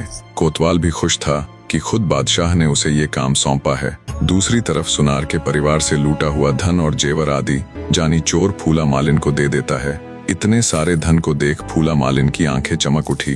वो जानी चोर से बोली, बेटा गब्दू, ये इतना सारा धन तू कहाँ से ले आया? माई, जब मैं रात को आ रहा था तो मुझे ये रास्ते में पड़ा मिला। बेटा गब्दू, ये सब तो ठीक है, पर तुम घर से बाहर थोड़ा संभल कर जाया करो, कहीं बादशाह के सिपाही तुम्हें जानी चोर न समझ लें। सुनार के साथ हुई दुर्गति के कारण बादशाह ने नगर में और भी सख्ताई करवा दी है। उसने राज्य में हर तरफ गश्त दोगुनी करवा दी है। तब अनजान बनते हुए जानी चोर बोला, क्यों रे मौसी, क्या हुआ सुनार के साथ? और अब किसने जानी चोर को पकड़ने की ठानी है? मालिन बोली, बेटा गब्दू, सुनार ने जिस तरह ताल ठोक कर जानी चोर को पकड़ने का जिम्मा उठाया था, जानी चोर ने उसका वही हश्र किया। उसने न सिर्फ उनके परिवार को बेवकूफ बनाया, बल्कि उनका सारा धन भी लूट ले गया। आगे बुढ़िया बोली, जब कोई भी जानी चोर को पकड़ने की जिम्मेवारी लेने आगे नहीं आया, तब बादशाह ने अपने राज्य के सबसे काबिल कोतवाल को जानी चोर को पकड़ने का जिम्मा सौंपा है। नगर कोतवाल एक योग्य व्यक्ति है जिसकी कोई कमजोरी नहीं है, उसके आगे पीछे उसका कोई परिवार नहीं है, वो अकेला ही रहता है। मालिन की बात सुन जानी चोर फिर से मन ही मन नगर कोतवाल को सबक सिखाने की एक योजना बनाता है। कोतवाल का कोई परिवार नहीं है, इसका मतलब कोतवाल की आज तक शादी नहीं हुई है। जरूर उसकी कमजोरी एक सुंदर स्त्री ही हो सकती है। जैसे ही शाम का समय हुआ, जानी चोर फिर से देवी माँ के मंदिर में जा पहुंचा और बोला, हे देवी माई, तेरी सवा मण की करू कढ़ाई मुझे सवा पहर के लिए एक अत्यंत खूबसूरत स्त्री का रूप दे दो। जानी चोर के वचनों में बंधी होने के कारण देवी माँ तथास्तु कहकर अंतर्ध्यान हो जाती है। जानी चोर देखते ही देखते एक अत्यंत खूबसूरत स्त्री में बदल जाता है। जानी चोर चल पड़ता है अब नगर कोतवाल को सबक सिखाने। सुंदर स्त्री का रूप मिलने पर जानी चोर नगर के बाहर वाले रास्ते पर चल पड़ता है। उसे यकीन था कि नगर कोतवाल ये सोचकर नगर के बाहर जरूर चक्कर लगाएगा कि आज जानी चोर को नगर में घुसते समय ही पकड़ लूंगा, और जानी चोर की सोच एकदम ठीक निकली। कोतवाल इसी सोच के साथ नगर के बाहर ही चक्कर लगा रहा था। कुछ दूर चला तो उसे अपने आगे एक स्त्री चलती हुई दिखाई दी। कोतवाल इतनी रात में एक नारी को देख हैरान था कि इस समय इतनी रात में ये कहाँ जा रही है। कोतवाल ने अपने घोड़े की गति को बिल्कुल धीमा कर दिया और कौतुकवश स्त्री के पीछे पीछे चल पड़ा। कोतवाल ने सोचा, देखूंगा कि आखिरकार इतनी रात को ये स्त्री कहाँ जा रही है। चलते चलते स्त्री एक बरगद के पेड़ के पास जाकर रुक गई। स्त्री के रुकने पर कोतवाल भी अपने घोड़े को रोक देता है और उतरकर उस स्त्री के पास जाता है। जब कोतवाल ने नजदीक जाकर उस स्त्री को देखा तो उसका सौंदर्य देख वो मंत्रमुग्ध सा हो गया। कोतवाल स्त्री से पूछता है, हे देवी, आप कौन हैं और इतनी रात्रि में इस बरगद के पेड़ के पास किस लिए आई हैं? कोतवाल की बात सुन सुंदर नारी का वेश धारण किए जानी चोर से सकता हुआ बोला, हे वीर, मैं एक बहुत ही दुखियारी स्त्री हूँ। आज इस बरगद के पेड़ से लटक कर मैं अपनी जीवन लीला समाप्त करने के लिए यहाँ आई हूँ। अब मुझ में और दुख सहने की जरा भी क्षमता नहीं बची है, इसलिए आज अपने साथ साथ अपने दुखों का भी सदा के लिए अंत कर लूंगी। सुंदरी की दर्द भरी वाणी और चेहरे पर आए आंसुओं को देख कोतवाल बोला, हे देवी, आपको ऐसा क्या दुख है कि भरी जवानी में आप इतना बड़ा कदम उठाने जा रही हैं? वो स्त्री बोली, हे वीर, मैं आपको अपनी क्या क्या व्यथा सुनाऊं? अगर कोई एक दुख हो तो बताऊं। कोतवाल बोला, देवी, मेरे पास वक्त ही वक्त है। तुम बिना किसी हिचकिचाहट के अपना दुख मेरे साथ बांट सकती हो। मैं तुम्हारा दुख दूर करने के लिए हर संभव प्रयास करूंगा। मैं इस नगर का कोतवाल होने के साथ साथ बादशाह सलामत का बहुत अजीज भी हूँ, तो आप बिना घबराए मुझे अपना दुख बताए। कोतवाल की बात सुन स्त्री बोली, हे वीर, मेरा पति एक अव्वल दर्जे का नशेड़ी व्यक्ति है जो रोज रात को मदरा पान करके मेरे साथ झगड़ा और मारपीट करता है। और सबसे बड़ा दुख तो ये है कि मेरे पति की मदरा पीने की लत ने हमें पूरी तरह कंगाल बना दिया है। सच कहूँ तो अब तो 2 वक्त की रोटियों के भी लाले पड़ जाते हैं। अपनी मनगढ़ंत दुख भरी कहानी सुनाते हुए आगे जानी चोर बोला, अब आप ही बताइए वीर, इस स्थिति में मैं आत्महत्या ना करूं तो और क्या करूं? स्त्री की बात सुन कोतवाल की आंखें चमक उठती हैं। उसे वो सुंदर स्त्री एक मौका नजर आया, मौका अपना घर बसाने का। वो बड़े ही कोमल स्वर में स्त्री से बोला, हे देवी, मैं बिल्कुल अकेला रहता हूँ। ना तो मेरे माता पिता रहे और ना ही अब तक मैंने शादी की है। हे देवी, अगर तुम्हें मंजूर हो तो तुम मेरे साथ रह सकती हैं। कोई अच्छा सा मुहूर्त देखकर हम विवाह कर लेंगे। तुम्हें भी अपने उस दुष्ट पति और भूखमरी की जिंदगी से सदा के लिए छुटकारा मिल जाएगा, और मेरा भी तन्हाई से भरा ये जीवन अकेलेपन से मुक्त हो जाएगा।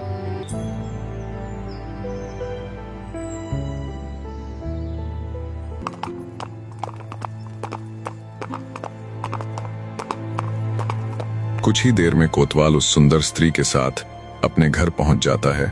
कोतवाल के घर पहुंचने पर स्त्री बने जानी चोर ने देखा कि एक काठ का कटघरा रखा हुआ था जिसमें इंसान को कैद किया जाता था। दोस्तों, अगर आप सबको बिल्कुल सरल भाषा में समझाऊं तो वो काठ का एक ऐसा यंत्र था जिसके अंदर अपराधी को यातना देने के लिए ठोका जाता था। जानी चोर भली भांति परिचित था कि उस कटघरे का क्या काम है। उसने बिल्कुल अबोध अर्थात अनजान बनते हुए कोतवाल से कहा, महाराज, ये किस प्रकार का यंत्र है? कोतवाल बोला, प्रिय, इसके अंदर किसी अपराधी को सजा देने के लिए ठोका जाता है। मैं उस दुष्ट जानी चोर को पकड़कर इसमें बंद करने वाला हूँ। स्त्री बोली, हाँ वीर, मैंने भी उस जानी चोर का जिक्र सुना है जिसने बादशाह को चुनौती देकर पूरे नगर में सनसनी फैला रखी है।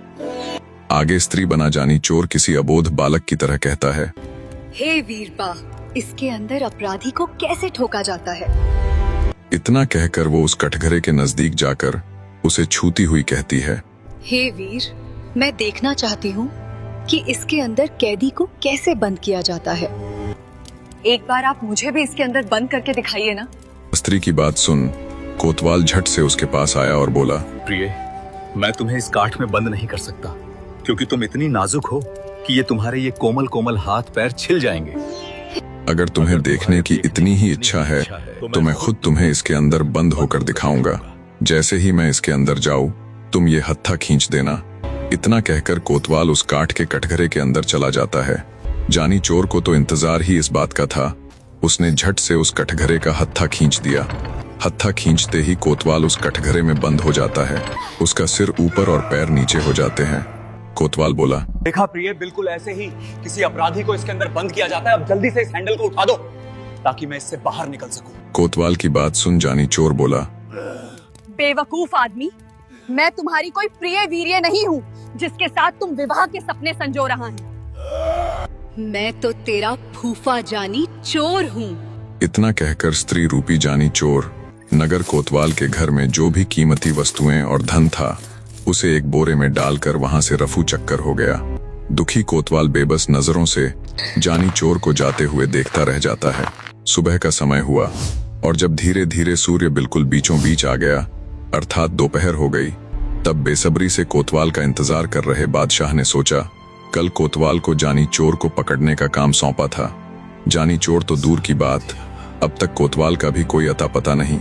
अंततः बादशाह अपने कुछ सिपाहियों को कोतवाल के घर भेजता है। जब बादशाह के सिपाही कोतवाल के निवास स्थान पर पहुंचे तो उन्होंने कोतवाल को उस कटघरे में बंद पाया। दुखी हो चुका कोतवाल भी बेसब्री से इसी इंतजार में था कि मेरी सुध लेने के लिए बादशाह कब अपने सिपाहियों को भेजेगा। सिपाहियों ने कटघरे का हैंडल उठाया और पसीने पसीने हो चुके कोतवाल को बाहर निकाला। मुंह लटकाए कोतवाल बादशाह के सामने पेश हुआ और अपने साथ घटी पूरी घटना बादशाह को कह सुनाई। कोतवाल की बात सुन बादशाह का पारा 7वें आसमान पर था। कोतवाल को डांटते हुए बोला, अगर तुम लंगोट के कच्चे ना होते तो तुम्हारा ये हाल नहीं होता। तुम सबके सब निकम्मे हो। अब मैं ही उस धूर्त जानी चोर को पकड़ कर दिखाऊंगा। इस प्रकार कोतवाल और सुनार के बुरी तरह असफल होने के बाद जानी चोर को पकड़ने का जिम्मा बादशाह खुद उठा लेता है।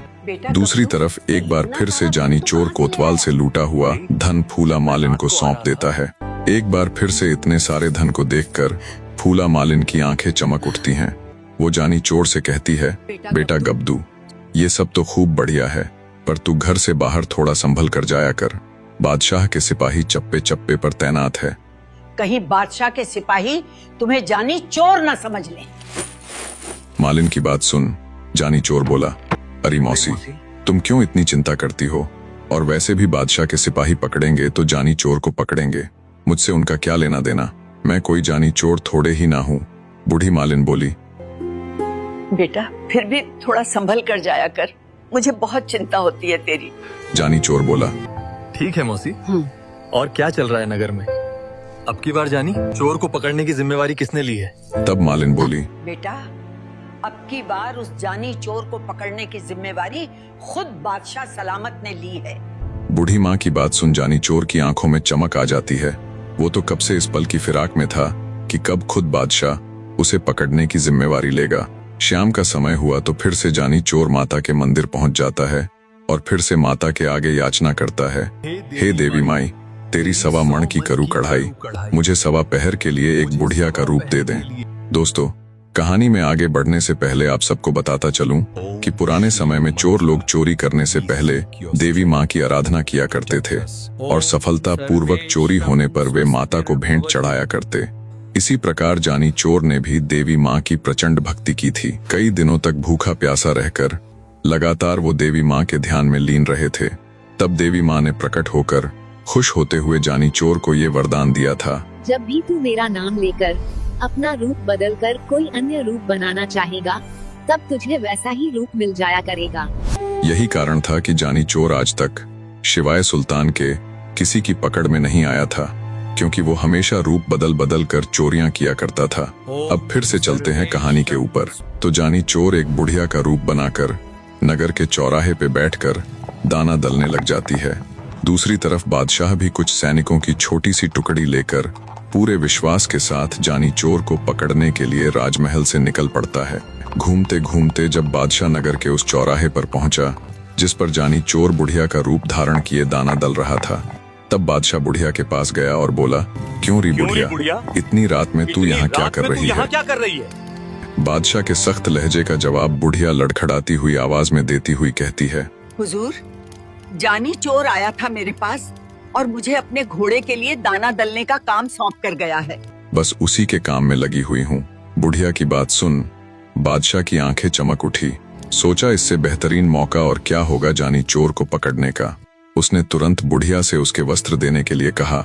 सोचा अगर मैं बादशाह के वेश में बुढ़िया के पास रहूंगा तो हो सकता है जानी चोर मुझे देखकर बुढ़िया के पास आए ही ना।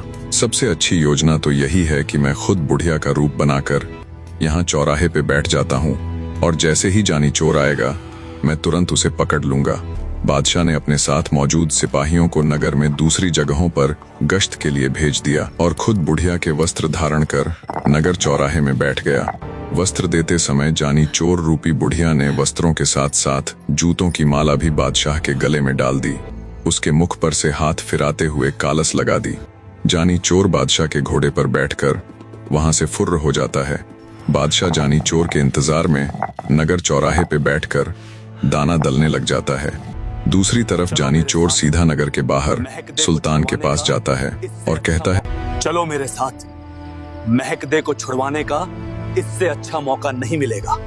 बादशाह और उसके सैनिक मेरी तलाश में नगर में घूम रहे हैं। महकदे की निगरानी के लिए अब बहुत कम सिपाही वहां मौजूद हैं, जिनका हम आसानी से सामना कर सकते हैं। इस प्रकार जानी चोर और सुल्तान मिलकर आधी रात के समय जनाना महल में महकदे की निगरानी में मौजूद सिपाहियों पर धावा बोल देते हैं। सुल्तान ने वीरता पूर्वक तीर अंदाजी और तलवारबाजी से जल्दी ही सभी सिपाहियों को ढेर कर दिया। उसके बाद जानी चोर और सुल्तान जनाना महल के अंदर जाते हैं और महकदे को आजाद करवाकर उसे सही सलामत उसके राज्य उसके निवास स्थान पर पहुंचा देते हैं। उसके बाद जानी चोर, राजा सुल्तान और रानी निहालदे भात भरने के लिए नरवरगढ़ की ओर चल पड़ते हैं। दूसरी तरफ जब दिन का लिकाड़ हुआ और थोड़ा उजाला हुआ तो लोग सोच आदि के लिए जाने लगे। जो भी चौराहे से निकलता बादशाह का कालिक से पुता मुंह और गले में जूतों की माला देखकर दबी हुई हंसी हंसता हुआ वहां से निकल जाता। ऐसे ही समय बीता और दिन पूरी तरह निकल आया। बादशाह अब भी उसी वेश में चौराहे पर बैठा दाना दल रहा था। वो अब तक इसी सोच में था कि जानी चोर अपने घोड़े का दाना लेने आता ही होगा। वहां से निकलने वाला हर राहगीर बादशाह की हालत देख मन ही मन हंसता, पर बादशाह होने के कारण किसी की हिम्मत भी नहीं पड़ रही थी कि वो उसकी हालत उसके आगे बयां कर सके। कुछ देर बाद बादशाह का मंत्री बादशाह के पास आया। बादशाह की हालत देख मंत्री को भी बड़ा कौतुक हुआ। बोला, बादशाह सलामत, ये आपने अपना क्या हाल बना रखा है? मुख पर कालिक और गले में जूतों की माला और ये फटे पुराने वस्त्र। हम कब से आपको तलाश रहे हैं। उधर जनाना महल में बहुत बड़ी घटना घट गई। मंत्री की बात सुन बादशाह बोला, कैसी घटना, क्या हुआ, जल्दी बताओ। तब मंत्री ने वहां का पूरा हाल बताया कि बादशाह सलामत कोई जनाना महल में घुसकर वहां मौजूद सभी सैनिकों को घायल करके राजकुमारी महकदे को छुड़ा ले गया। मंत्री की बात सुन और अपनी हालत देख बादशाह को समझते देर ना लगी कि रात में जानी चोर ही बुढ़िया के वेश में उसे मिला था। जो उसे मूर्ख बना गया। उसे जानी चोर के उस धमकी भरे पत्र की बात भी याद आई कि बादशाह तेरा मुंह काला करके तेरे गले में जूतों की माला पहनाकर तुझसे स्वमण दाना दलवाऊंगा। सब कुछ साफ होने पर बादशाह मारे शर्म और गुस्से के वही माथा पकड़ कर बैठ जाता है। बादशाह को सबक सिखाकर महकदे को उसके राज्य के लिए रवाना करके जानी चोर, सुल्तान और निहालदे 2 दिन का सफर तय कर ठीक विवाह वाले दिन नरवरगढ़ पहुंच जाते हैं। भात भरने की रस्म अनुसार सुल्तान पाड्डे पर खड़ा होकर धर्म की बहन मारू के गले में नोटों की माला तथा 9 के लौटे में सोने का सिक्का डाल देता है। सुल्तान द्वारा रस्म पूरी करने के बाद जानी चोर ने भी पाड्डे पर खड़ा होकर जिस जिस चीज का भात सुल्तान ने भरा था, बिल्कुल उन्हीं चीजों का भात जानी चोर ने भी भर दिया। दरअसल जानी चोर ने भात में सुल्तान द्वारा ही दी गई चीजें चुराकर फिर से उन्हीं से भात भर दिया। अब चूंकि राजा का घर था, किसी चीज की कोई कमी नहीं थी, तो उन्हें नहीं पता चला कि किसने क्या दिया है। पर रस्म में खड़ी होने वाली नगर की 9 ने हल्ला मचा दिया। लौटे में तो सिर्फ एक ही सोने का सिक्का है, जबकि होने चाहिए थे 2 सिक्के, एक सुल्तान द्वारा दिया हुआ और एक जानी चोर द्वारा दिया हुआ। दोस्तों, आप सबको बताता चलूं कि भात की रस्म में नगर के नाई समाज की स्त्री अर्थात गांव की 9 को भी भांति कुछ भेंट देता है। तो जब वो हल्ला हुआ तो सुल्तान को समझते देर ना लगी कि ये सब किया धरा जानी चोर का ही है। सुल्तान ने उससे कहा, मेरे यार, तुमने तो मेरी कसम खाई थी कि आगे से सुई की भी चोरी नहीं करूंगा। तब जानी चोर बोला, हाँ मेरे भाई, मैंने कसम जरूर खाई थी, पर शायद तुमने ध्यान से नहीं सुनी। मैंने कहा था मैं आगे से सुई की चोरी नहीं करूंगा, तो मैंने सुई की चोरी थोड़े ही ना की है। अब रस्म में लगने वाला सारा सामान मैं कहाँ से लाता भला? तो मैंने तुम्हारे दिए हुए सामान को ही चुराया और उसी से भात भर दिया। जानी चोर की शातिर बुद्धि देख सुल्तान उससे कहता है कि तुम नहीं सुधरने वाले यार। इस प्रकार अच्छे से मारू की बेटी की शादी करवाकर सुल्तान, जानी चोर और निहालदे राजा ढोला और रानी मारू से विदाई लेते हैं। महल से बाहर आने के बाद सुल्तान और जानी चोर भी एक दूसरे से गले मिलते हुए फिर मिलने का वायदा करके विदाई लेते हैं। अब जानी चोर अपने रास्ते चल पड़ा और सुल्तान निहालदे के साथ अपने रास्ते। अब चूंकि सुल्तान की देश निकाले की 12 वर्ष की अवधि भी कब की पूरी हो चुकी थी, तो सुल्तान निहालदे संग अपने नगर कीचकगढ़ की ओर चल पड़ता है। जब चलते चलते उन्हें शाम हो गई तो उन्होंने एक जंगल में डेरा डाल लिया। रात्रि के समय जब सुल्तान और निहालदे विश्राम कर रहे थे, तब सोती हुई निहालदे को एक सांप ने डस लिया, जिससे नींद में ही उसके प्राण निकल जाते हैं। जब सुबह हुई तो सुल्तान की नजर निहालदे के नीले पड़ चुके शरीर पर गई। उसे तुरंत समझ आ गया कि निहालदे को किसी विषैले सांप ने डस लिया है। धड़कन कब की थम चुकी थी। सुल्तान का तो मानो पूरा संसार उजड़ गया था। निहालदे ही उसके लिए सब कुछ थी। वो बुरी तरह दहाड़े मार मार कर विलाप करने लगा। उसके हृदय विदारक रुदन से पूरा जंगल दहल उठा। कुछ देर बाद अत्यंत बोझिल हृदय से सुल्तान निहालदे के क्रियाक्रम की सामग्री लेने नगर की ओर चल पड़ता है।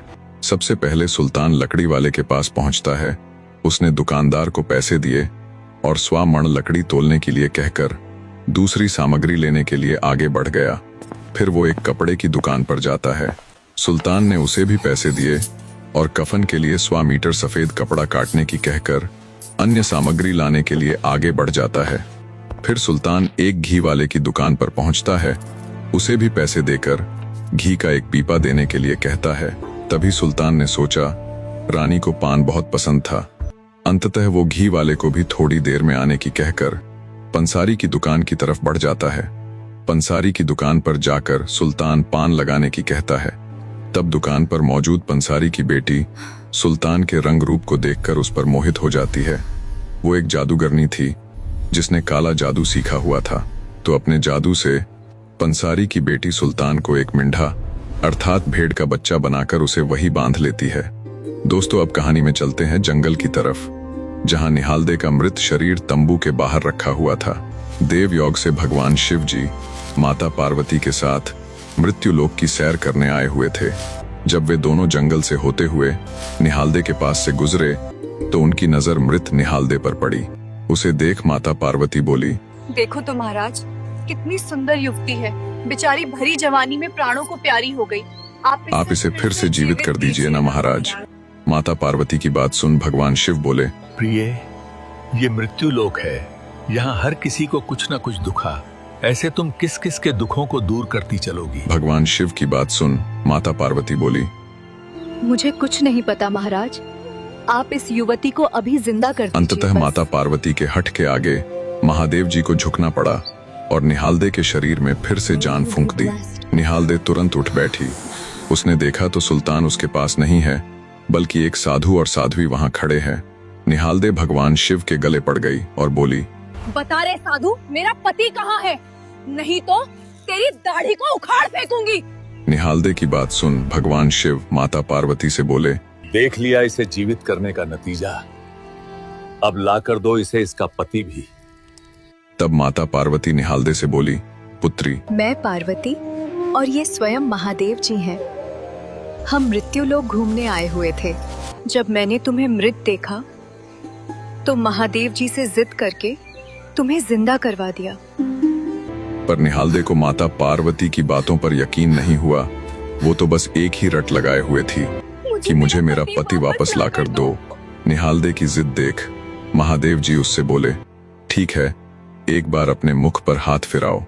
निहालदे ने जैसे ही महादेव के कहे अनुसार अपने मुख पर हाथ फिराया तो महादेव और पार्वती वहां से गायब हो गए। तब निहालदे ने सोचा, वो साध्वी ठीक ही कह रही थी, वे दोनों तो साक्षात महादेव और पार्वती जी ही थे। ये जान निहालदे को अपने व्यवहार पर बड़ा दुख हुआ। फिर उसने सोचा, अगर मैं मर गई थी तो सुल्तान जरूर मेरे क्रियाक्रम का सामान लाने गए होंगे। दोस्तों, सुल्तान और निहालदे की शक्ल काफी हद तक मिलती जुलती थी, तो निहालदे ने सुल्तान के कपड़े पहनकर मर्दाना वेश धारण कर लिया और अपने पति की तलाश में नगर की ओर चल पड़ी। सबसे पहले वो लकड़ी की दुकान पर पहुंची। उसे देख दुकानदार बोला, भाई तुम लकड़ियों के पैसे दे के गए थे, तुम्हारी लकड़ियां तैयार हैं, ले जाओ। निहालदे बोली, ठीक है, आया थोड़ी देर में, कहकर आगे चल पड़ती है। सोचा यहाँ तक तो सब ठीक था। आगे जब वो कपड़े की दुकान पर पहुंची तो कपड़े वाले ने भी उससे वही कहा, भाई तुम पैसे दे के गए थे, तुम्हारा 100 मीटर सफेद कपड़ा तैयार है। कुछ देर में आने की कहकर निहालदे बाजार में और आगे गई। सोचा यहाँ तक भी सब ठीक था। जब वो घी वाले की दुकान पर पहुंचती है तो उसने भी वही बात दोहराई। निहालदे उसे भी थोड़ी देर में आने की कहकर आगे चल पड़ती है। सोचा यहाँ तक भी सब सही है, फिर और ऐसा क्या है। तभी उसे ध्यान आया कि मुझे पान बहुत पसंद है, सुल्तान अवश्य ही पान लेने के लिए पंसारी की दुकान पर गए होंगे। थोड़ी दूर चली तो उसे देखकर पंसारी की दुकान के बाहर बंधा मींढा उछल कूद करने लगा और गर्दन से इशारा करते हुए निहालदे को वापस लौट जाने को कहा। मींढे द्वारा बार बार इशारा किए जाने पर निहालदे को समझते देर ना लगी कि ये मींढा ही सुल्तान है, जिसे जादू से मींढा बनाया गया है। वो तुरंत वहीं से वापस लौट जाती है। चलते चलते उसके मन में यही सब चल रहा था कि कैसे अब वो अपने पति को उस जादूगरनी के चंगुल से छुड़ाए। विचारों की इन्हीं उधेड़बुन में खोई रानी निहालदे चली जा रही थी। थोड़ी दूर चली तो आगे लोगों की भीड़ लगी हुई थी। भीड़ का माजरा जानने जब वो भीड़ के बीच में से आगे गई तो उसे भी प्रतिभागी समझ हाथ में तलवार थमा दी गई। दरअसल वो भीड़ कोई सामान्य भीड़ नहीं थी। वो भीड़ नगर के राजा की लड़की के स्वयंवर के लिए लगी हुई थी। राजकुमारी का स्वयंवर चल रहा था। स्वयंवर की शर्त ये थी, जो व्यक्ति लोहे के 9 तवों में से तलवार को पार निकाल देगा, उसके साथ ही राजकुमारी का विवाह कर दिया जाएगा। किसी राजकुमार की तलवार एक तो किसी की बड़ी ही मुश्किल से 2 या 3 लोहे के तवों को ही पार कर पाई थी। तो पहले से ही उधेड़बुन में मर्दाने वेश में चल रही निहालदे को जब तक कुछ समझ आता तब तक तो उसके हाथ में तलवार थमा दी गई थी। निहालदे ने बिना कुछ सोचे समझे तलवार ली और मन में अपने पति सुल्तान को याद करते हुए पूरी ताकत से उन लोहे के तवों के बीचों बीच प्रहार किया। उसकी तलवार की गति इतनी तेज और वार इतना प्रचंड था कि तलवार 9 के 9 तवों को भेदती हुई जमीन में जा घुसी। पूरी भीड़ तालियों की गड़गड़ाहट से निहालदे के इस वार की प्रशंसा कर रही थी। राजकुमारी ने भी खुशी खुशी निहालदे के गले में वरमाला डाल दी, क्योंकि ताकत के साथ साथ निहालदे रंग रूप से भी बहुत सुंदर थी। घर जमाई के रूप में निहालदे को राजकुमारी के साथ उसके महल में ठहरा दिया जाता है। निहालदे ने बेशक से मर्दाना वेश धारण कर रखा हो, पर अंदर से तो वो भी स्त्री ही थी। अंततः वो राजकुमारी के साथ ज्यादा बातचीत नहीं करती और रात के समय दूसरी और करवट लेकर सो जाती। राजकुमारी को उसका ये व्यवहार बड़ा ही अजीब लगा। 2-4 दिन तो वो इस व्यवहार को देख कुछ नहीं बोली, पर जब रोज की तरह आज भी निहालदे उससे पीठ फेर कर सोने के लिए तैयार हुई तो राजकुमारी के सब्र का बांध टूट गया। वो बोल पड़ी, हे वीर, तुम्हारे इस व्यवहार का क्या कारण है? मैं पहले दिन से ही देख रही हुई कि तुम जरा भी खुश नहीं लग रहे। क्या तुम्हें मेरे रंग रूप में कोई खराबी लगती है? क्या मैं बदसूरत हूँ? अन्यथा मेरे घर वालों द्वारा तुम्हारी खातिरदारी में किसी प्रकार की कमी रह गई। तब निहालदे बोली, ना तो तुम्हारे रंग रूप में कोई खराबी है, नहीं, ना ही तुम बदसूरत हो, और ना ही तुम्हारे घर वालों ने मेरी खातिरदारी में किसी प्रकार की कमी छोड़ी है। तो फिर बात क्या है? तुम्हारे इस व्यवहार का क्या कारण है? क्यों तुम मेरे करीब आने के बजाय मुझसे दूर होकर पीठ फेर कर सोते हो? असमंजस में फंसी राजकुमारी सवालों की झड़ी लगाते हुए बोली। तब राजकुमारी को उत्तर देते हुए निहालदे बोल पड़ी, तुम्हारे करीब ना आने और तुमसे पीठ फेर कर सोने का कारण है मैं भी तुम्हारे जैसी ही हूँ बहन। निहालदे की बात सुन राजकुमारी ने हैरत भरी सवालिया निगाहों से निहालदे की तरफ देखा। तब निहालदे ने शुरू से लेकर आखिर तक पूरी आप बीती राजकुमारी के सामने बयां कर दी कि कैसे वो अपने पति के साथ अपनी ससुराल जा रही थी और कैसे रास्ते में पड़ने वाले जंगल में ठहरने पर रात के समय एक सांप के काटने से उसकी मृत्यु हो गई, और महादेव जी और पार्वती वाले किस्से से लेकर पंसारी की दुकान के बाहर बंधे उस मींढे और उसके इशारों तक की पूरी बात कह सुनाई और बोली, बहन अब वही हम दोनों के पति हैं। बस कैसे भी करके हम उसे उस जादूगरनी के चंगुल से छुड़ा लाएं। निहालदे की पूरी बात सुन राजकुमारी को बड़ा आश्चर्य हुआ, पर अब वो कर भी क्या सकती थी। फिर कुछ सोचती हुई वो निहालदे से बोली, लेकिन बहन, पहले तुम ये मर्दाना वेश त्याग अपने असली रूप में आ जाओ। राजकुमारी के कहने पर निहालदे अपना मर्दाना वेश त्याग कर अपने असली स्वरूप में आ जाती है। निहालदे का वो रूप देख राजकुमारी को थोड़ी सी हैरानी हुई। फिर वो निहालदे के आगे अपनी योजना बताना प्रारंभ करती है। बहन, अगर यही बात है तो मेरे पास एक तरकीब है जिससे हम तुम्हारे अर्थात हमारे पति को उस दुष्ट जादूगरनी के चंगुल से छुड़ा सकते हैं। राजकुमारी की बात सुन निहालदे का मुरझाया चेहरा खिल उठता है। बेसब्री से वो राजकुमारी से कहती है, बताइए राजकुमारी जी, वो क्या योजना है जिससे सुल्तान को फिर से उसके वास्तविक रूप में लाया जा सकता है? दरअसल वो राजकुमारी भी एक जादूगरनी थी। उसने भी इंसान को जानवर और जानवर से वापस इंसान में बदलने की विद्या सीखी हुई थी। सुनो बहन, मैं भी वो तंत्र विद्या जानती हूँ जिससे मनुष्य को प्राणी में बदला जाता है और फिर कैसे उसे उसके वास्तविक रूप में लाया जाता है। कल हम दोनों वहां जाएंगे जहां उस जादूगरनी ने सुल्तान को मिंढा बनाकर बांधा हुआ है। मैं अपनी तंत्र विद्या की बदौलत उस जादूगरनी द्वारा सुल्तान पर किए जादू को काटकर सुल्तान को फिर से इंसान बना दूंगी। पर जब मैं ऐसा करूंगी तब पंसारी की जादूगरनी बेटी को ये कदापि हजम नहीं होगा। वो आग बबूला होती हुई मेरे साथ लड़ने आएगी। तब मैं सफेद चील बनकर आसमान में उड़ जाऊंगी। ये देख जादूगरनी भी मेरे पीछे आएगी। बस उसी समय तुम्हें सुल्तान से कहकर उस दुष्ट जादूगरनी को निशाना लगवाना है।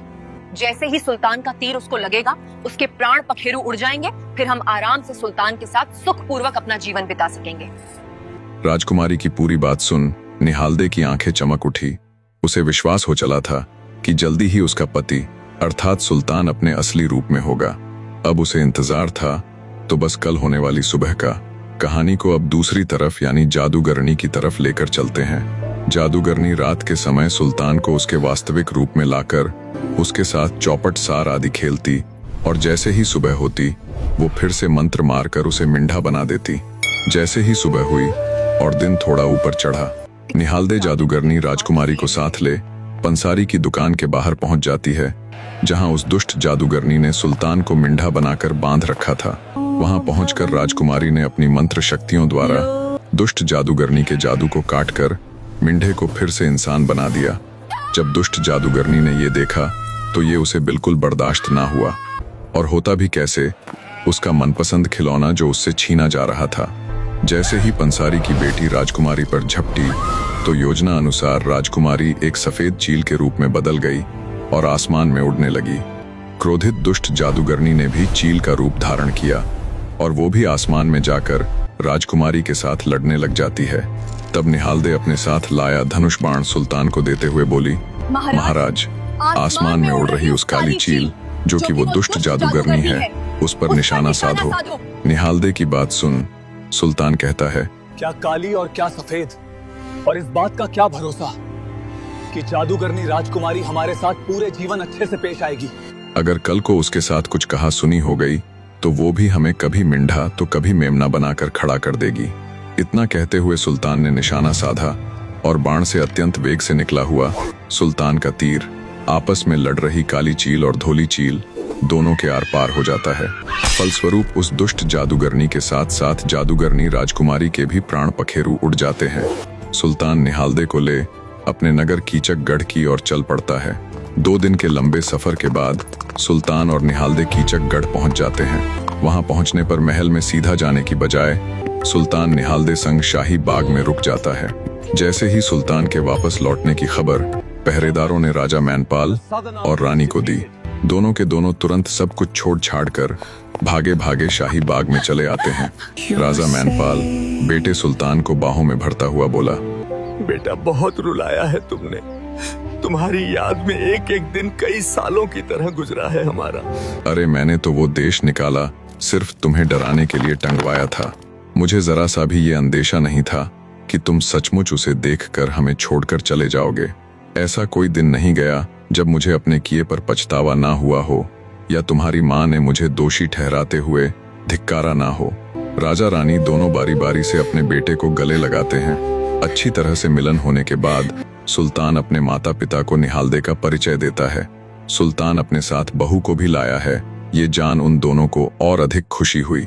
निहालदे भी आगे बढ़कर अपने सास ससुर के चरण छू लेती है।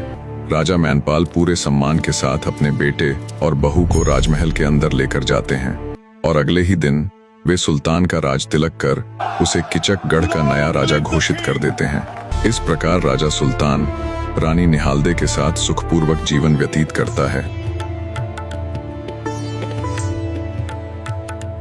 निष्कर्ष, इस प्रकार अनेक कष्टों, विश्वासघातों, संघर्षों और चमत्कारों से गुजरकर राजकुमार सुल्तान का जीवन पूर्ण होता है। जिस बालक को एक भूल के कारण देश निकाला मिला था, वही बालक समय के साथ साहस, करुणा और धर्म का प्रतीक बन गया। उसने न केवल दानव का वध कर नगर को भयमुक्त किया, बल्कि साथ साथ जानी चोर जैसे भटके हुए मनुष्य को भी सही मार्ग दिखाया और हर स्थान पर न्याय व दया का परिचय दिया। सुल्तान की हर जगह जीत ये साबित करती है कि जब मनुष्य के मन में किसी प्रकार का खोट ना हो, उसकी नीयत साफ हो, वो दूसरों के प्रति दयावान हो और अपने कर्तव्यों के प्रति पूरी तरह समर्पित हो, तो उसके साथ भगवान हर क्षण होता है, जिससे व्यक्ति की जीत निश्चित है। हालांकि राजकुमार सुल्तान जैसे रहमदिल मनुष्य द्वारा अंत में राजकुमारी को भी उस दुष्ट जादूगरनी के साथ मारने का फैसला चौंकाने वाला था, पर उसके पीछे उसकी सोच सही थी और उसका ये मानना सत्य भी था कि अगर वो राजकुमारी को उस दुष्ट जादूगरनी के साथ ना मारकर जीवित छोड़ देता तो वो उनके वैवाहिक जीवन में मुसीबत बन सकती थी और अपनी तंत्र विद्या का दुरुपयोग उनके ऊपर कर सकती थी। अंत में राजा मैनपाल की मानसिक स्थिति ये दर्शाती है कि उसके एक छोटे से गलत फैसले के कारण उसने पूरे 12 वर्ष अपने इकलौते पुत्र के विरह में काटने पड़े। इससे हमें सीख मिलती है कि कोई भी निर्णय बिल्कुल ठंडे मन अर्थात शांत हृदय और पूरे विवेक के साथ लिया जाना चाहिए, अन्यथा परिणाम बुरा ही होता है। उम्मीद है कहानी को आपने पूरा एंजॉय किया होगा। इसी बात पर अभी चैनल सब्सक्राइब करके हर हर महादेव लिखना ना भूले। इतनी मेहनत के बाद आप सबसे ये उम्मीद करना गलत तो नहीं है। इन छोटी छोटी चीजों से ही हमें बहुत मोटिवेशन मिलता है काम में सुधार लाते हुए उसे और अधिक बेहतरीन बनाने का। अंतिम सत्य, कष्ट मनुष्य को तोड़ने नहीं बल्कि गढ़ने आते हैं।